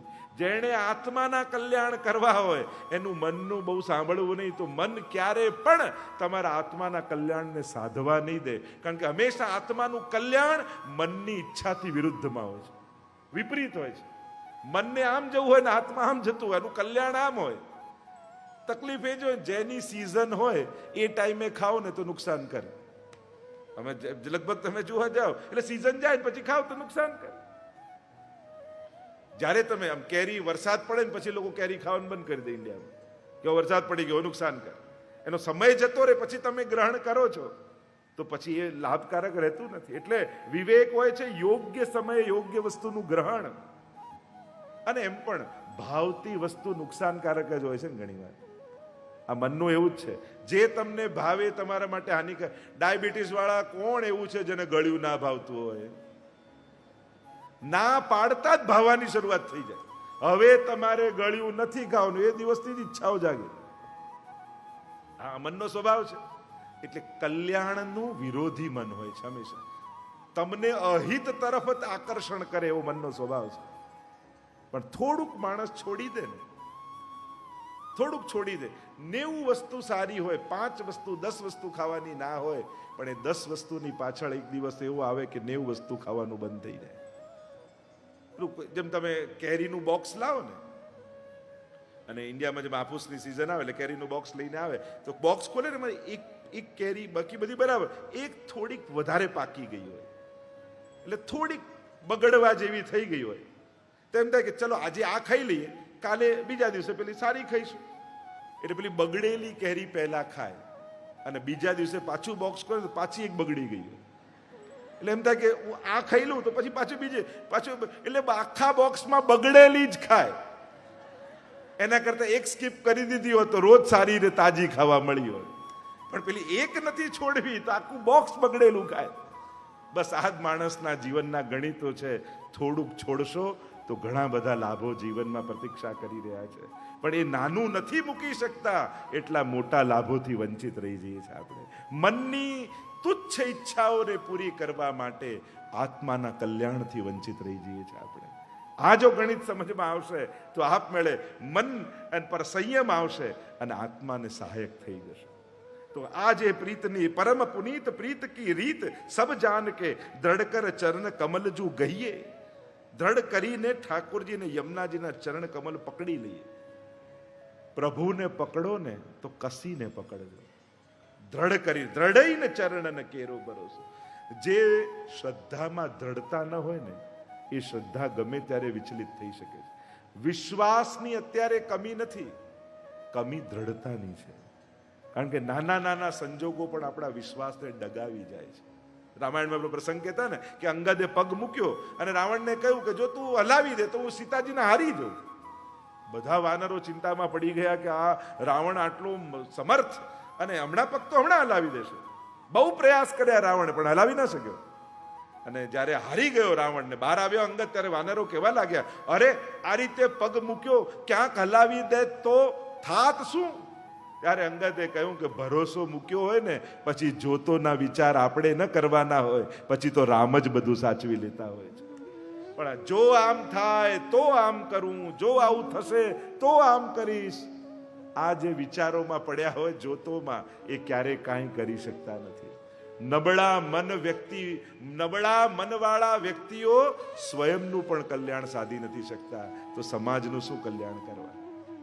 જે સ્વયંને ન તારી શકે બીજાને તારવાની ક્યાં વાત કરવાની? અને એટલા માટે જો પોતાને તારવાનું સામર્થ્ય ન હોય ને તો બીજા તરે એવી વ્યવસ્થામાં ભાગ તો લો, ત્યાં સહાયક થઈ જાઓ. જેના થકી સમાજનું કલ્યાણ થવાનું હોય એવી કોઈ પ્રવૃત્તિ હોય ને એ કાર્યમાં જોડાઈ જાય. કદાચ બીજાનું કલ્યાણ કરતા કરતા આત્મકલ્યાણ કરવાની વૃત્તિ જાગી જાય. ક્યાં કોને ખબર, કોઈનું કલ્યાણ થતું જોઈએ, કોઈને ભજન કરતો જોઈ આપણને માળા ફેરવવાની ઈચ્છા જાગી જાય, કોઈને પાઠ કરતા જોઈ આપણને પાઠ કરવાની ઈચ્છા જાગી જાય. આ ભગવદીઓનું આ સત્સંગનો રંગ તો એવો જ છે કાચા રંગના કપડા જેવો. કાચા રંગનું કપડું હોય એની જોડે બીજું કોઈ કપડું અડાડો તો જેનામાં કાચું હોય એમાંથી તો નીકળે, પણ જેના પર ચઢે ત્યાં પાકું થઈ જાય. પાછું જેના પર કાચા રંગનું કપડું ચડે એ રંગ પાછો ત્યાંથી ના નીકળે, ત્યાંથી ગમે તેટલો કાઢવા જાઓ, ડિટર્જન્ટ નાખવો પડે ત્યાં પાકો થઈ જાય. એમ ઘણા કાચા રંગના કપડા પાસે બેઠા ને પણ એમના પર એવો ચડ્યો કે પાકા થઈ ગયા છે. ઘણાને હું એવા ઓળખું છું, એનો સંગ સારો નહોતો, કાચા રંગના કપડા જેવો, પણ એ પણ એવો ચડી ગયો કે આની અંદર પાકો થઈ ગયો. તો આ તો પ્રભુની કૃપા છે. ક્યારે કોને હાથ ખેંચી લે ઠાકોરજી એ જ જાણે છે. અહીંયા કહ્યું દ્રઢ કર ચરણ કમલ જો ગઈએ ચિત સ્વામી ગિરધરન શ્રી વિઠ્ઠલ એસી નિધિ છાડ અબ કહા જો જઈએ. ચિત સ્વામી કહે આવી નિધિ મળી, અને નિધિમાં યમુનાજી તો દૂરની વાત, શ્રી યમુનાજીનું નામ. ગુણ અપાર મુખે એક કહા લો, એવું તજો સાધન ભજો શ્રી યમુનાજી કો. બીજા કોઈ સાધન ન રહે તો એક સાધન બનાવી લો, શ્રી યમુના યમુના નામ ભજો. શ્રી યમુના શ્રી યમુના યમુના નામ ભજો, શ્રી યમુના યમુના નામ ભજો.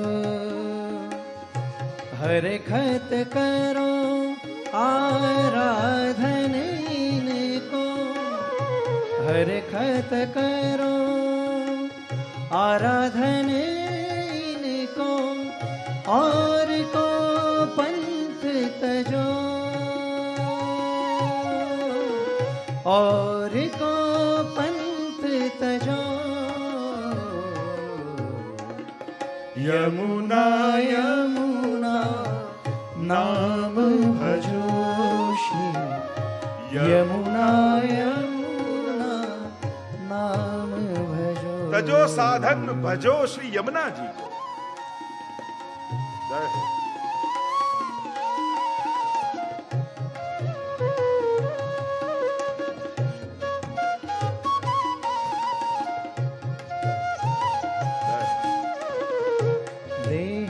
सकल पदार्थ तुमको, देहे सकल पदार्थ तुमको, इनके नाम रजो,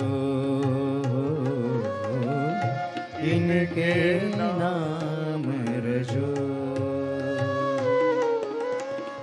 व्रजपति की अति ही प्यारी, व्रजपति की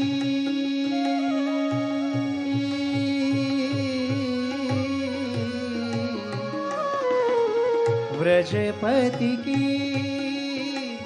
अति ही प्यारी, ताते सकल सिंगार सजो, ताते सिंगार सजो. यमुना यमुना नाम भजो, श्री यमुना यमुना नाम भजो. ગુણ અપાર મુખ એક કહાનો બરમ, તજો સાધન ભજો શ્રી યમુનાજી કો, તબ હી લાલ ગિરધરન જઈ પઈએ. ત્યારે તો પ્રભુની પ્રાપ્તિ થઈ શકશે. આમ ચિત્સ્વામીના આ ચાર પદોને આપણે વિરામ તરફ લઈ જઈએ. પ્રારંભ કર્યો શ્રી હરિરાયજીના મહાપ્રભુજીના પદોથી, અને આ બધા પદો એવા અદ્ભુત અને અલૌકિક છે કે જેમ બીજ જો સમજમાં આવે ને તો આખું વૃક્ષનું વિજ્ઞાન સમજાઈ જાય. આમાંથી કોઈ એક પદ પણ હૃદયારૂઢ થઈ ગયું તો સ્વતઃ અન્ય પદોના અર્થઘટનો થવા લાગશે. સ્વાભાવિક છે. બધું જ ગાવું ને બધું જ વાંચવું અલૌકિક માર્ગમાં જરૂરી પણ નથી હોતું. ક્યાંક કોઈ એક શબ્દ સ્પર્શી જાય ને એ શબ્દમાંથી આખું સ્વરૂપ પ્રગટ થઈ જતું હોય છે. 12 પદોને વિરામ તરફ લઈ 13મું પદ પ્રભુના પ્રિય સખાઓમાંના ચતુર્ભુજદાસ કુમનદાસજીના પુત્ર છે. આ પિતા અને પુત્ર એક એવા છે, બંનેના અષ્ટસખામાં નામ છે. કુંભનદાસજીના પુત્ર છે ચતુર્ભુજદાસજી, તો કુંભનદાસજીનું પણ અષ્ટસખામાં નામ છે અને ચતુર્ભુજદાસજીનું પણ અષ્ટસખામાં નામ છે. કેવા ધન્ય પિતા અને પુત્ર. એમ કુંભનદાસજીને 7 પુત્રો હતા. ત્યારે પૂછ્યું કે આપને કેટલા દીકરા છે? ત્યારે કહ્યું કે મારે તો 1.5 દીકરા છે. તો અમે તો સાંભળ્યું છે કે 7 છે. કે ના, 5 તો કઈ ભક્તિ કરતા જ નથી, પ્રભુમાં પ્રેમ કરતા જ નથી, તો એમને હું પુત્ર જ નથી ગણતો. એક કૃષ્ણદાસ છે જે ગાયોની સેવા કરે છે, અડધો દીકરો, અને ચતુર્ભુજદાસ એ સેવા અને સત્સંગ બંને કરે એટલે મારો આખો દીકરો છે. અને એટલા માટે મારે તો 1.5 દીકરા છે. અનેક અનેક પ્રસંગો ચતુર્દાસ પર તો એટલી કૃપા ઠાકોરજીએ કરી. શાકથે માખણ ચોરી આદિમાં શ્રીનાથજી બાબા સાથે લઈ જતા એમને, અને અનેકવિધ પ્રકારની સુંદર સુંદર લીલાઓ. જ્યારે શ્રીનાથજી બાબા સ્વયં મથુરા પધાર્યા સતગરામાં, અને ત્યારે ગોવર્ધનવાસી સાંવરે લાલ તુમ બિન રહ્યો ન જાય, જે વિરાગની ચતુર્દાસજીના હૃદયમાંથી પ્રગટ થઈ અને શ્રીનાથજી બાબાથી સહન ન થયું, કહ્યું ગિરધર મૂકું વાપસ જાનો, અને પાછા ત્યાં પધાર્યા. આવા અનેકવિધ પ્રસંગો ચતુર્ભુજદાસ સાથે જોડાયેલા છે, અનેક અલૌકિક લીલાઓ.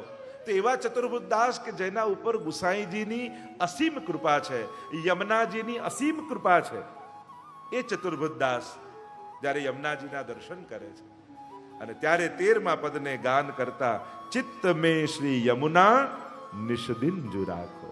चित्त में श्री यमुना निषदिन जो राखो, चित्त में श्री यमुना निषदिन जो राखो, चित्त में श्री यमुना निषदिन जो राखो, चित्त में श्री यमुना निषदिन जो राखो.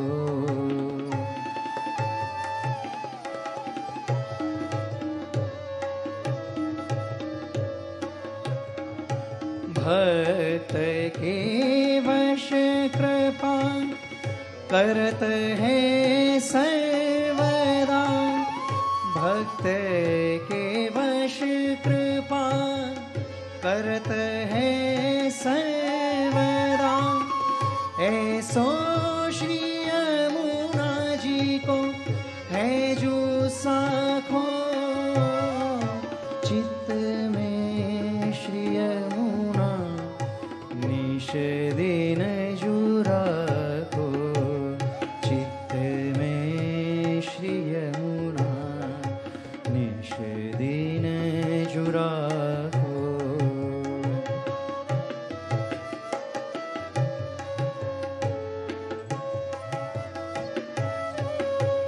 जा मुख ते श्री यमुने यह नाम आवे, जा मुख ते श्री यमुने यह नाम आवे, संग कीजे अब जाए ताको.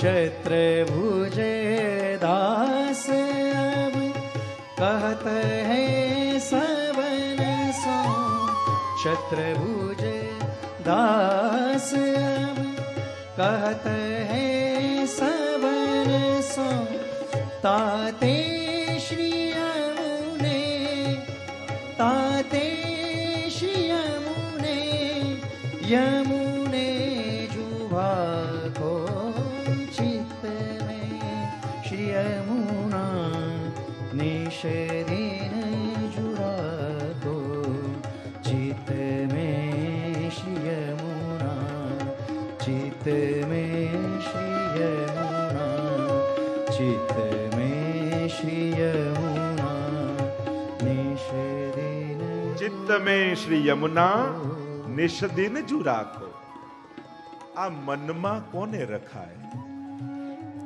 ત્યાંથી જો આ વાતને શરૂ કરીએ તો આ જીવન કઈ તરફ જશે નક્કી થાય. કારણ કે જેના મનમાં જે હોય એ એને જ શોધવા માટે ફરતો હોય છે. તમારા મનમાં જે સંકલ્પો છે, જે ઈચ્છાઓ છે, મહત્વાકાંક્ષાઓ છે, જે લાલસાઓ છે, મન તમને બધા કાર્યો છોડાવી એ તરફ જ લઈ જશે. અને એટલા માટે આંખ ભગવાનને જુએ, યમુનાજીને જુએ, જીવવા એનું નામ લે, કર્ણ એનું સાંભળે, આ બધું પછી અધિષ્ઠાય મનશ્ચાયમ વિષયાનુપસેવતે, મન જ તો આ બધાનો ઉપયોગ કરીને વિષયનું સેવન કરે છે. ગીતાજીમાં ભગવાન કહે છે. તો જો મન જ મનમાં જ જો યમુનાજી આવી જાય તો પછી આંખો એને જ ગોતશે, પછી જીવવા એનું જ નામ લેશે, પછી કર્ણ એને જ સાંભળવા માટે પ્રયાસ કરશે, પછી જીવન યમુનાજી તરફ એની ગતિ થઈ જશે. અને એટલા માટે ચતુર્બુદાસજી કહે, હું જોવાની વાત નહીં કરું, હું કહેવાની વાત નહીં કરું, હું તો એમ જ કહું છું, ચિત્ત મેં શ્રી યમુના નિષદિંજુ રાખો. તમારા ચિત્તમાં જ મન બુદ્ધિ ચિત્ત અહંકાર અંતઃકરણ ચતુષ્ટય કહેવાય. અંતઃકરણ કોને કહેવાય? જેમાં 4 તત્વો હોય, મન બુદ્ધિ ચિત્ત અને અહંકાર. આ મનનો સંકલ્પ સાથેનું મન એ ચિત્ત. એટલે જ મહાપ્રભુજી પણ સેવાની વ્યાખ્યા, ચિત્ત શબ્દનો પ્રયોગ મહાપ્રભુજી વારે ઘડીએ 16 ગ્રંથમાં કરે છે. ચેતસ્તત પ્રવણમ સેવા ચિત્તોદ્વેગમ વિધાયાપી હરિયજ્ઞત કરીષ્યતિ. અનેક પ્રકારથી, હમણાં એ વિસ્તારમાં નથી જતો, પણ ચિત્ત શબ્દનો પ્રયોગ મહાપ્રભુજી ઘણી વાર કર્યો છે. સેવાની પણ વ્યાખ્યા કરતા, ચેતસ્તત પ્રવણમ, ચિત્ત પ્રભુમાં પરોવાય, એનું નામ સેવા.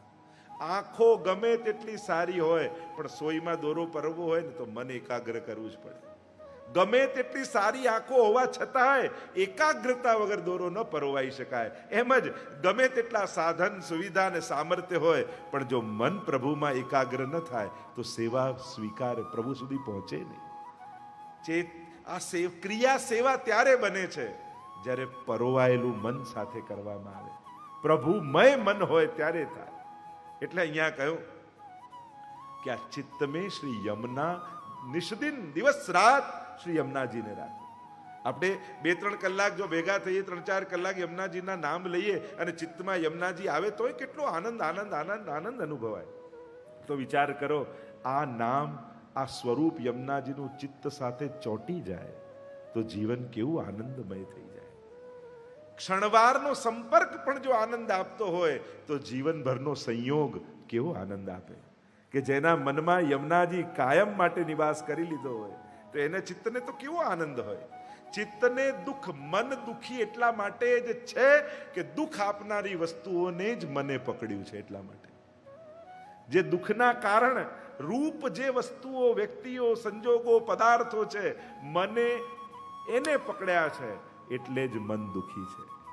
જો મન આનંદ માત્ર કરપાદ મુખોદરાદી, આનંદના મૂળ એવા પરમાત્માને, એવા ભક્તિને, એવા યમુનાજીને જો મન પકડી લે તો એને દુઃખી થવાનો કોઈ માર્ગ જ ન રહે, કોઈ કારણ જ ન રહે. એટલા માટે દુઃખ અને સુખનું કારણ એ છે કે દુઃખને જો મન પકડશે અને દુઃખ આપનારી વસ્તુઓને પકડશે તો દુઃખ આવવાનું છે. જેને પકડ્યું છે આવવાનું જ છે. અને જો આનંદને પકડશે તો જીવનમાં આનંદ રહેશે. ચિંતન આપણે કરવાનું, કાળને પકડવું છે કે કૃપાને પકડવી છે, આપણે નક્કી કરવાનું. પકડીએ આપણે, આપણી તકલીફ શું, વાવીએ લીમડાનું બીજ અને રાહ જોઈએ આમાં આંબો ક્યારે ઉગે, ક્યારે ઉગે, ક્યારે, અરે ગમે તેટલું પાણી નાખ, ઉગશે તો લીમડો જ, બીજ એના છે. દુઃખ જ આવશે, દુઃખ માલય. એ ભગવાન પણ ગીતાજીમાં કહે છે ને કે તે ન શોક કરવાની વસ્તુનો તું શોક કરી રહ્યો છે. અને પંડિતો જેવી વાત કરે છે, અસોચ્યાનંદ સોચસ્ત્વમ પ્રજ્ઞા વાદાંશ ભાસસે ગતાસુ ન ગતાસુંશ્ચ નાનુ સોચંતી પંડિતા. અને પંડિતો જેવી વાત કરે, શોક કરે. અરે તે નાશવંત વસ્તુઓને પકડી છે અને ઈચ્છા શાશ્વત સુખની રાખે છે, તો આ ક્યાંથી સંભવે? કોઈ પણ જગતની નાશવંત વસ્તુ શાશ્વત સુખનું કારણ હોય જ કઈ રીતે શકે? કારણ કે તમે નાશવંત, ઈચ્છા પણ નાશવંત, વસ્તુ પણ નાશવંત. કાં તમે પહેલા જશો, કાં એ વસ્તુ પહેલા જશે. તમે બંને કાયમ માટે સાથે રહી શકવાના જ નથી. કારણ કે જવાનું લખાવીને જ તમે આવ્યા છો. આપણે એમ કહીએ કે આનું હાર્ટ એટેકથી મૃત્યુ થયું, આનું આનાથી મૃત્યુ થયું, આનું આનાથી મૃત્યુ થયું. મૃત્યુનું દુનિયામાં એક જ કારણ છે અને એ છે જન્મ. જે જન્મ્યો છે એ જવાનો જ છે. એટલે જીવનમાં એકવાર બાળપણ પછી શું આવે? જવાની. એ નામ શું છે? જવાની. જવાની નથી રહેવાની, એ જવાની જ છે. અને એટલા માટે મૃત્યુનું એક જ કારણ જન્મ. जातस्य ही ध्रुव मृत्यु. भगवान गीता जी में कहते हैं जो जन्मा है उसकी मृत्यु निश्चित है. જે સર્જાયું છે એ વિખરાવાનું છે એક દિવસ. અને એટલા માટે તમે એમ માનો કે આ આમ જ રહે, સંભવ નથી. સૃષ્ટિના ગણિતોને, સૃષ્ટિના વિજ્ઞાનને સમજ્યા વગર સૃષ્ટિ પાસે કોઈ અપેક્ષા રાખશો તો દુઃખ સિવાય બીજું કાંઈ નહીં મળે. સૃષ્ટિનું સર્જન એનું ગણિત જ આ છે. અને તમે તમારી કલ્પનાઓ બેસાડવા એની ઉપર જાઓ તો દુઃખ સિવાય બીજું શું મળે? કાંઈ ન મળે.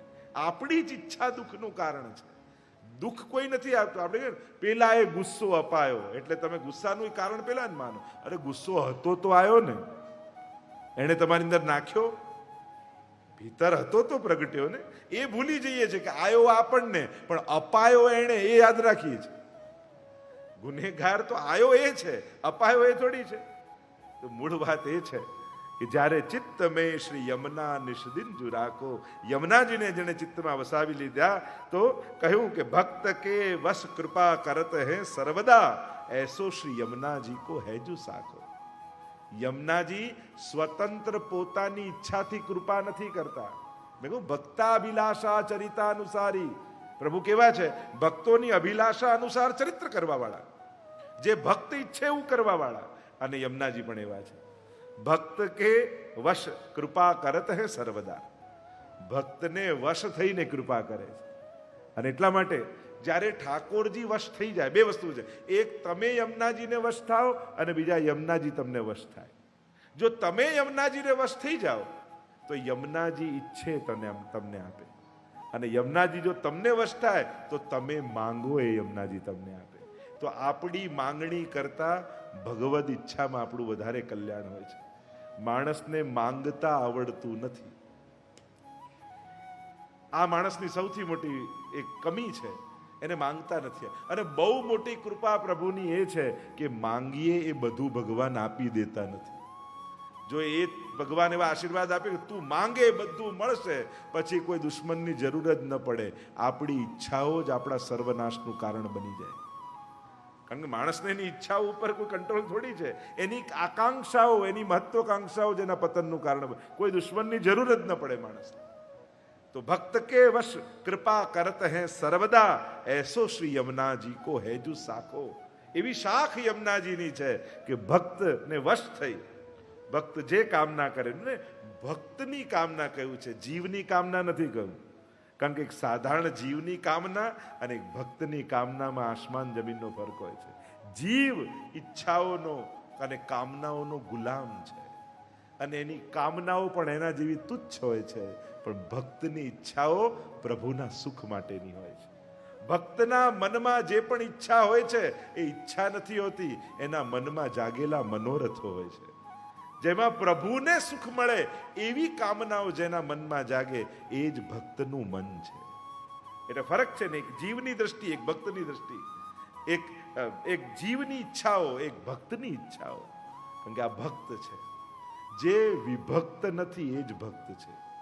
જે સંસાર અને ભગવાનમાં ભંગાયેલો નથી, વિખરાયેલો નથી, જે એક મનવાળો છે એ જ ભક્ત છે. એટલે જ ગીતાજીમાં પણ ભગવાન અનન્યા ચિંતયંતો મામ યે જનઃ પર્યુપાસતે તેષામ નિત્યાભિયુક્તાનામ યોગક્ષેમમ મહામ્યહમ. જે અનન્ય ભાવે મારો થાય ને, પછી તો એની બધી જ જવાબદારી મારી થઈ. તમે ભગવાનના ખાલી નથી થતા, તમારી બધી જવાબદારીઓ પણ એક ક્ષણે ભગવાનની થઈ જાય છે. અને પ્રભુ ઉપાડવાય તૈયાર છે. યોગક્ષેમમ મહામ્યહમ, તારું યોગ અને ક્ષેમ બધું હું વહન કરીશ. એવા ઉદ્ઘોષ સ્વયં પરમાત્માના છે. આ બધી કથાઓ તો જ્યારે આવતા વર્ષે ભાગવતજીમાં જોઈશું ને, ત્યારે એક એક ભક્તોના ચરિત્રો, એક એક ભાગવતના શ્લોકો તમે જુઓ ને. મારી ઈચ્છા છે કે વિશેષ પ્રધાન સુબોધનીજી પ્રધાન આખી કથા થાય અને એ તત્વોની ચર્ચા આપણે જ્યારે કરીએ ત્યારે એક એક પ્રસંગોમાં છુપાયેલા આ ગહનતમ રહસ્યો જે મહાપ્રભુજી આપણને બતાવે છે, અને ભાગવત એ જીવનનો મંત્ર સૂત્ર બની જાય, પથદર્શક બની જાય. અહીંયા કહ્યું એવો શાખો, એવી શાખ શ્રી યમુનાજીની છે. કહ્યું જા મુખતે શ્રી યમને યહ નામ ઉચ્ચરે અને સંગ કીજે અબ જાય તાકો. અને જેના મુખમાં શ્રી યમુનાજીના નામ આવતા હોય ને, જે નિત્ય યમનાષ્ટક 41 પદ યમુનાજીના ગુણગાન કરતો હોય, સ્મરણ કરતો હોય, તું હવે એનો જઈને સંગ કર. સાધન બળે યા સ્વયંના બળે તરવા માટે આપણે અસમર્થ લાગીએ ને, તો સંગના બળે તરી જવું. જો ઘણીવાર એવું હોય સાધનોથી અસમર્થ આપણે હોઈએ ને ત્યારે એવી કોઈ તત્વની શરણાગતિ સ્વીકારે. અસમર્થ વ્યક્તિએ સર્વ સમર્થ એવા કોઈ ભગવદી, કોઈ ગુરુ યા પ્રભુના આશ્રય. એટલે જ સાધન બળે ન તરી શકો તો સંગ બળે તરી જાઓ. કોઈ સમર્થનો સંગ કરી લો, કોઈ ભગવદ. સમર્થ કોણ છે દુનિયામાં જે સામર્થ્ય રાખે એ ના, સર્વ સમર્થ હરિ જેને શરણાગત થઈ ગયો હોય, જેને આધીન થઈ ગયો હોય ને દુનિયામાં એ જ સર્વ સમર્થ છે. અને એ છે ભગવદીઓ. ભગવદીઓને પ્રભુ સ્વયં વશ થઈ ગયા હોય. ભક્ત વિરહ કાતર કરુણામય ડોલત. પ્રભુને ભક્ત વત્સ્યો એવું ભગવાનનું નામ છે. અહમ ભક્ત પરાધીનો એમ ભાગવતમાં ભગવાનના વચનો છે. જ્યારે અંબરીશ રાજાને ત્યારે કૃત્યા છોડી દુર્વાસા મુનિ તરફ, અને દુર્વાસા મુનિ ત્રિલોકમાં ભાગતા ભાગતા ભગવાન પાસે ગયા કે મારી રક્ષા કરો, ત્યારે ભગવાન કહે અહમ ભક્ત પરાધીનો. તે એવાનો અપરાધ કર્યો જેની ક્ષમા તો હું ના આપી શકું. તે મારા વાલા ભક્તોનો અપરાધ કર્યો. તું ભક્તની પાસે જા, કારણ કે હું પણ ભક્તને આધીન છું. એવા પરમાત્માના વચન છે. ભાગવતમાં એનું દર્શન કરીશું આપણે. તો કહ્યું એના સંગમાં જઈને ઉભા રહો જેના મુખમાં યમુનાજી. બહુ સંસારમાં આસક્ત હોય ને એનો સંગ નહીં કરો. જેનું મન બહુ વિચલિત હોય એનો સંગ નહીં કરો. કારણ કે જે કમજોર શ્રદ્ધાવાળાનો સંગ કરશો ને તો તમારી પણ શ્રદ્ધાને નબળી બનાવી દેશે. અરે તને આમ થઈ ગયું. ઘણી વાર લોકો ના હોય આપણી શ્રદ્ધાને ડગાવી જાય, ઘણા પ્રકારથી ડગાવી જાય, વિચલિત કરી જાય મનને. અને લોકો લોજિક પણ એવા, લો તમારા બા તો આટલી સેવા કરતા, આટલું ભગવદ નામ લેતા, બોલો શ્યામ સુંદર, પછી કહે શ્યામ સુંદર શ્રી. હું કહું ને પછી આપણે બધા જઈ શક્યા. બોલો શ્યામ સુંદર શ્રી અમને મહારાણી કી જય. તો કમજોર શ્રદ્ધા, સંશય આત્મા વિનશ્યતિ, જેના મનમાં સંશયો રહેતા હોય એના સંગ નહીં કરો. કારણ કે એ આપણા મનમાં પણ શંકા રાખી. તમારા બા તો આટલા ભગવદી આટલી સેવા કરતા, તોય માંદા પડ્યા, તોય હોસ્પિટલમાં રહેવું પડ્યું.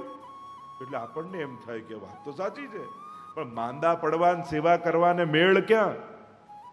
લોકો કેવું કનેક્ટ, આપણી શ્રદ્ધાને ડગાવવા માટે આપણા નબળા સંજોગોનો દુરુપયોગ કરે લોકો, અને એને યાદ અપાવી શ્રદ્ધાને ડગાવે.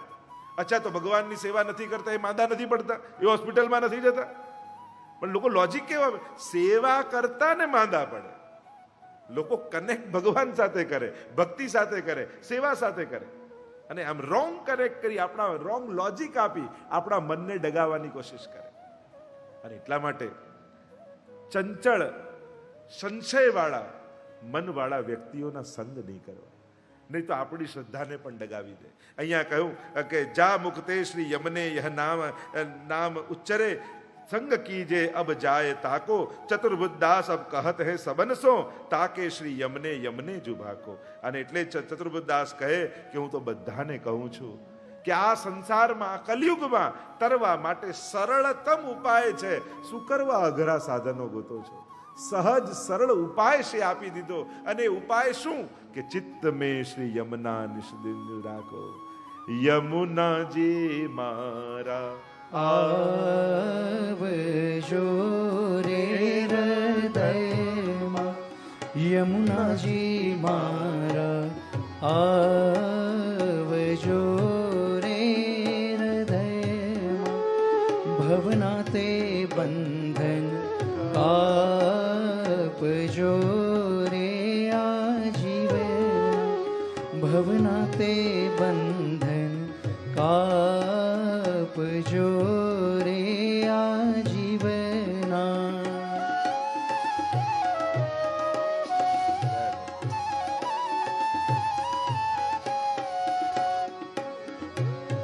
તમને અધમ ઉદાહરણ જાણી રે, તમને અધમ ઉદાહરણ જાણી રે. દર્શન યમ રાજાનું ભય ભાગી, યમુનાજી મારા આવજો રે હૃદયમાં. ભવના તે બંધ બંધન કાપજો રે આજીવન। ચતુર્બુદ્ધ દાસ अब कहत है सबन सो, બધાને કહું છું તાતે શ્રી યમને જુભાખો। યમુનાજી યમુનાજી યમુનાજી નામના જાપ કરો તો યમુનાજી કૃપા કરી ભવપાર ઉતારશે। તમને સૂર્ય મંડળે તેજ દીધું રે, તમને સૂર્ય મંડળે તેજ દીધું રે, ગોપીજનોને બહુ સુખ દીધું, યમુનાજી મારા આવજો રે હૃદયમાં, ભવના તે બંધન કાપજો આજીવન।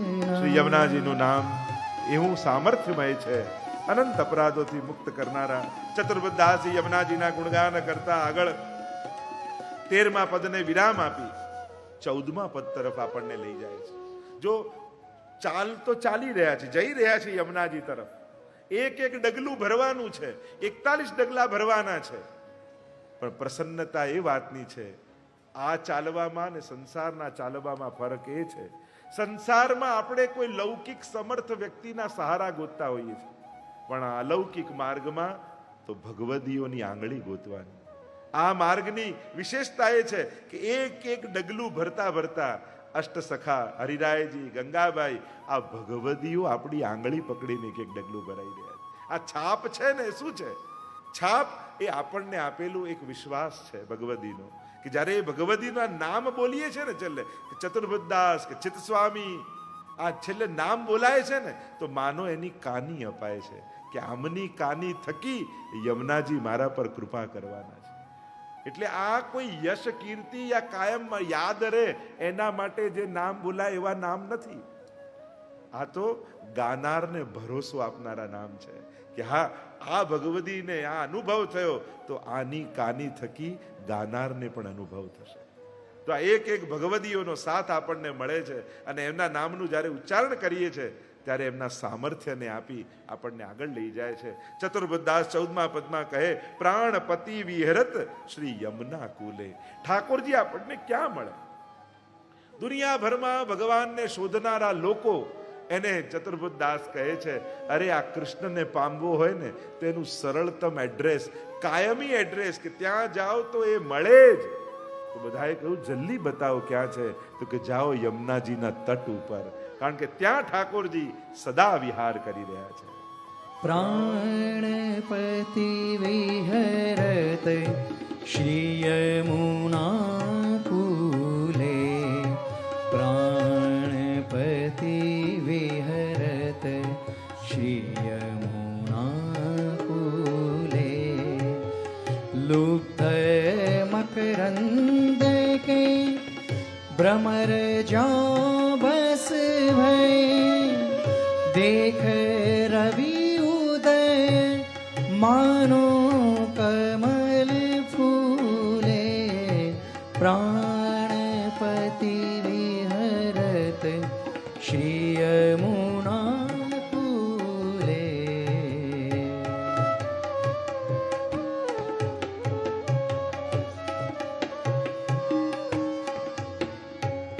करत गुंजार मुरली झूले सांवरो, सुनत ब्रज वधुतन सुध जूले।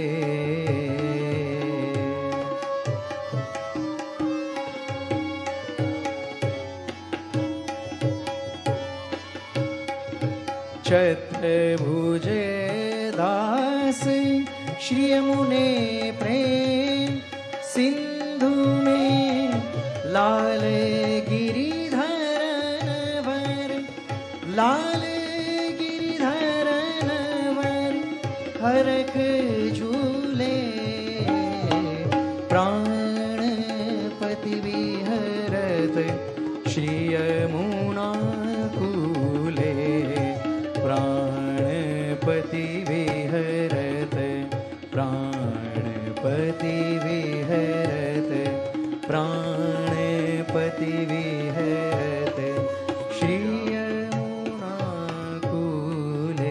પ્રાણપતિ વિહરત શ્રી યમુના કુલે. પ્રાણપતિ એટલે ઠાકોરજી, પ્રાણના નાથ પ્રાણપતિ. અને ક્યાં વિહાર કરે છે? યમુનાજીના તટ ઉપર, કુલે, તટ ઉપર. યમુનાજીનો તટ એ કેવલ કૃષ્ણની પ્રાપ્તિ કરાવનારો જ નથી. સકલ ગોપ ગોપી વૃતે, સકલ ગોપ ગોપીઓથી પણ યમુનાજી આવૃત છે. તટની મહિમા પણ અનેક પ્રકારથી કહી છે. એના પગથિયાની, એમાં રજની. તટની મહિમા પણ યમુનાજીની ખૂબ વિશેષ છે. ઘાટની મહિમા વિશેષ છે. આ 41 પદના માધ્યમથી આપણે કરવું શું છે? આ હૃદયના ઘટને યમુનાજીનો ઘાટ બનાવવાનો છે, કે જ્યાં અવિરત યમુનાજીનો પવિત્ર પ્રવાહ વહેતો રહે, આ ભક્તિનો પ્રવાહ વહેતો રહે. એવું આપણું ઘટ યમુનાજીનો ઘાટ બની જાય. અને આ 41 પગથિયાઓ શ્રી યમુનાજી તરફ જવાના પગથિયાઓ છે. ઘણા પગથિયાઓ એ ઉપર તરફના હોય, ઘણા પગથિયાઓ નીચે તરફના હોય. આ ઘાટમાં જ્યારે ઉપર રહો ત્યારે તમે દૂર હો છો, અને નીચે ઉતરો છો ત્યારે નિકટ જાઓ છો.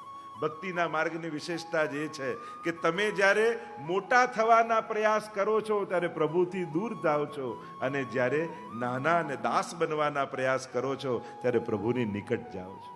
આ તો પગથિયા ઉતરવાના છે, આ 41 પગથિયાઓ. ત્યારે યમુનાજીનો સંગમ આપણને પ્રાપ્ત થવાનો છે, ત્યારે યમુનાજીના પાન આપણને પ્રાપ્ત થવાના છે, અને ત્યાં ઠાકોરજી આપણને મળવાના છે. તો અહીંયા કહ્યું પ્રાણપતિ વિહરત શ્રી યમુના કુલે. યમુનાજીના તટ પર શું છે? એક તો સકલ ગોપ ગોપીઓ છે, સદાય ગોપીજનો યમુનાજીના તટ પર છે. અને બીજું શુક મયુર હંસાદિભી. એટલે જ કહ્યું ને, ત્યાં તટ ઉપર શું દેખાય?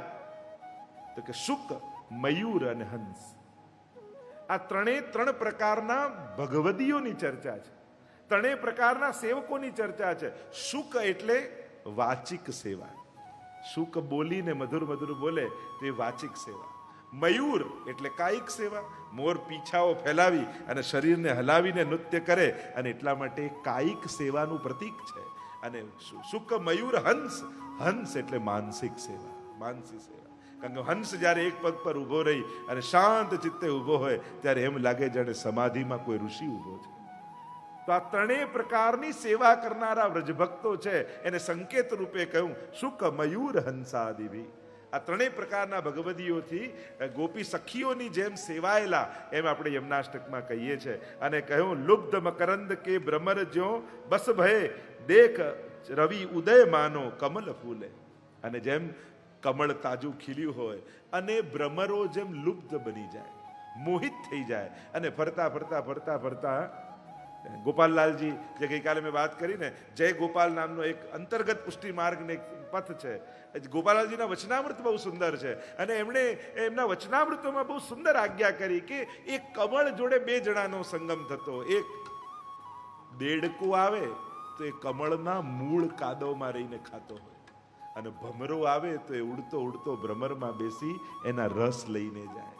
એમ જ કોઈ લૌકિક બુદ્ધિ વાળો છે એ ભગવત ધામમાં, ભગવત સ્થાનમાં આવીને પણ લૌકિક કામનાઓ મેળવીને જાય, અને કોઈ ભગવદીય છે એ ભગવત સેવાનો આનંદ લઈને જાય છે. એટલે મૂળ વાત તત્વ એ જ છે, તમે કઈ વૃત્તિથી એનું સેવન કરો છો એવું પામીને તમે જાઓ છો. એવા ગોપાલલાલજીના વચનામૃત છે.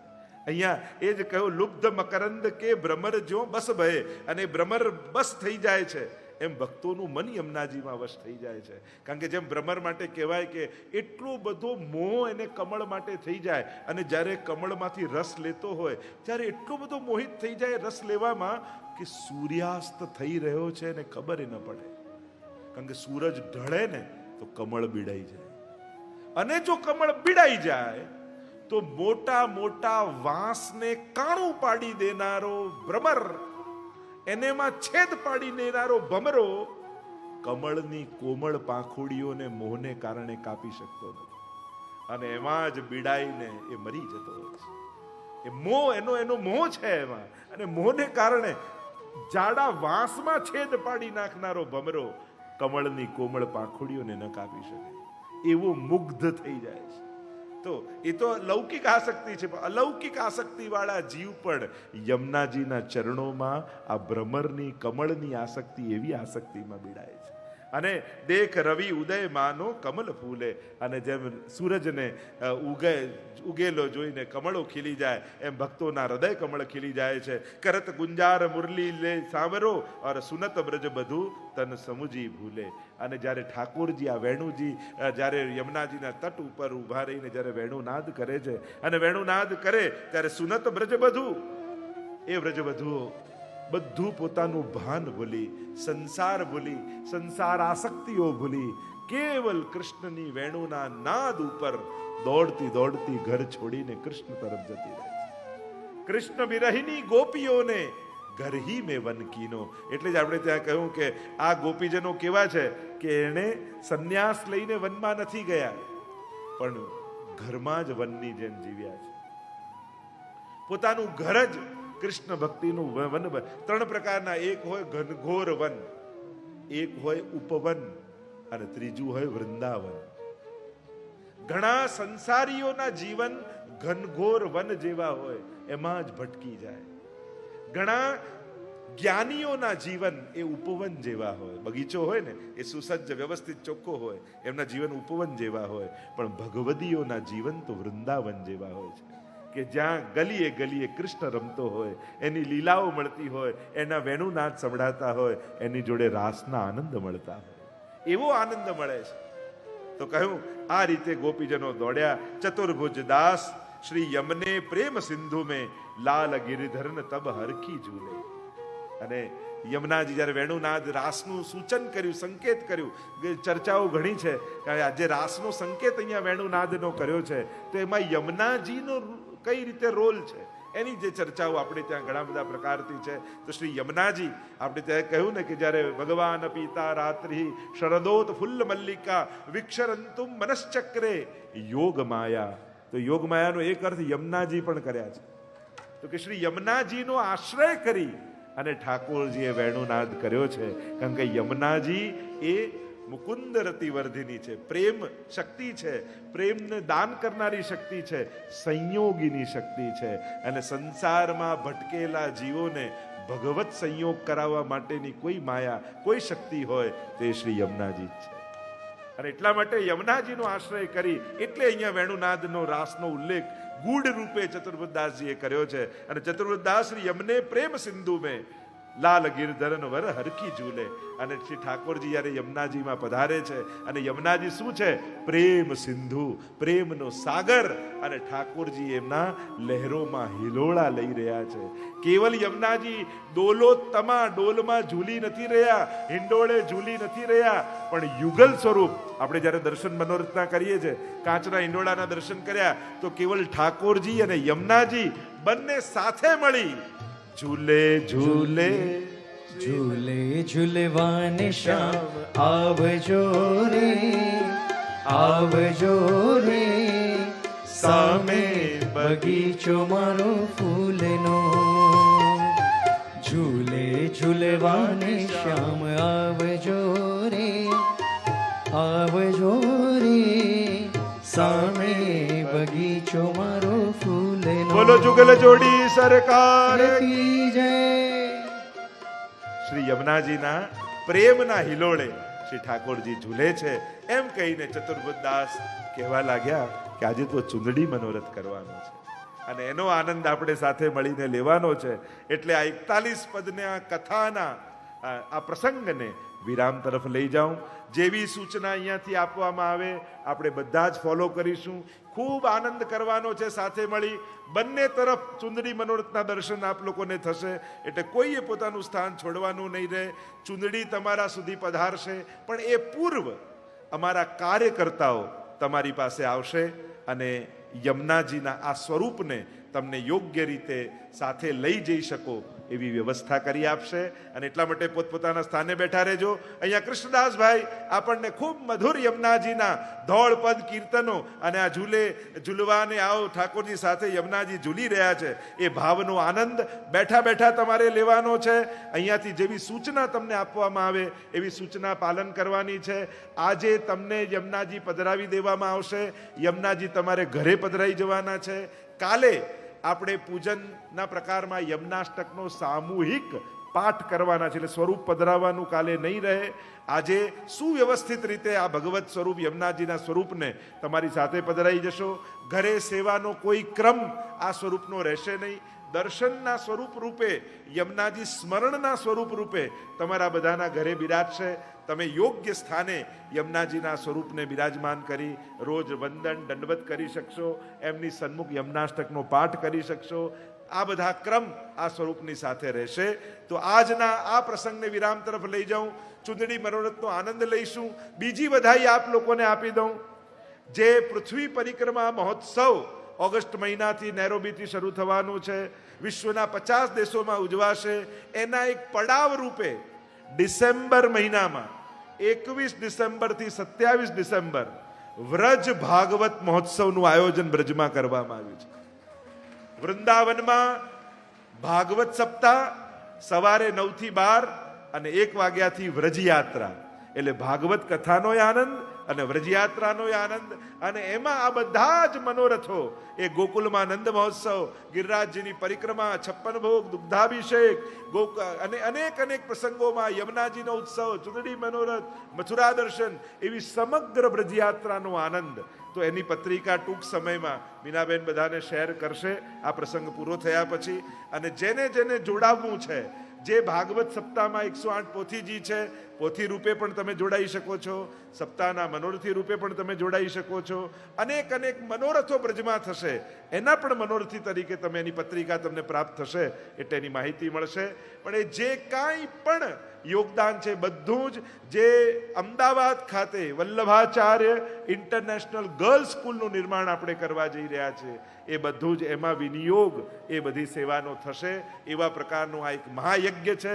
તો આ બધા જ જો ભારત આવવાના હો, ન આવવાના હોય તો આવજો.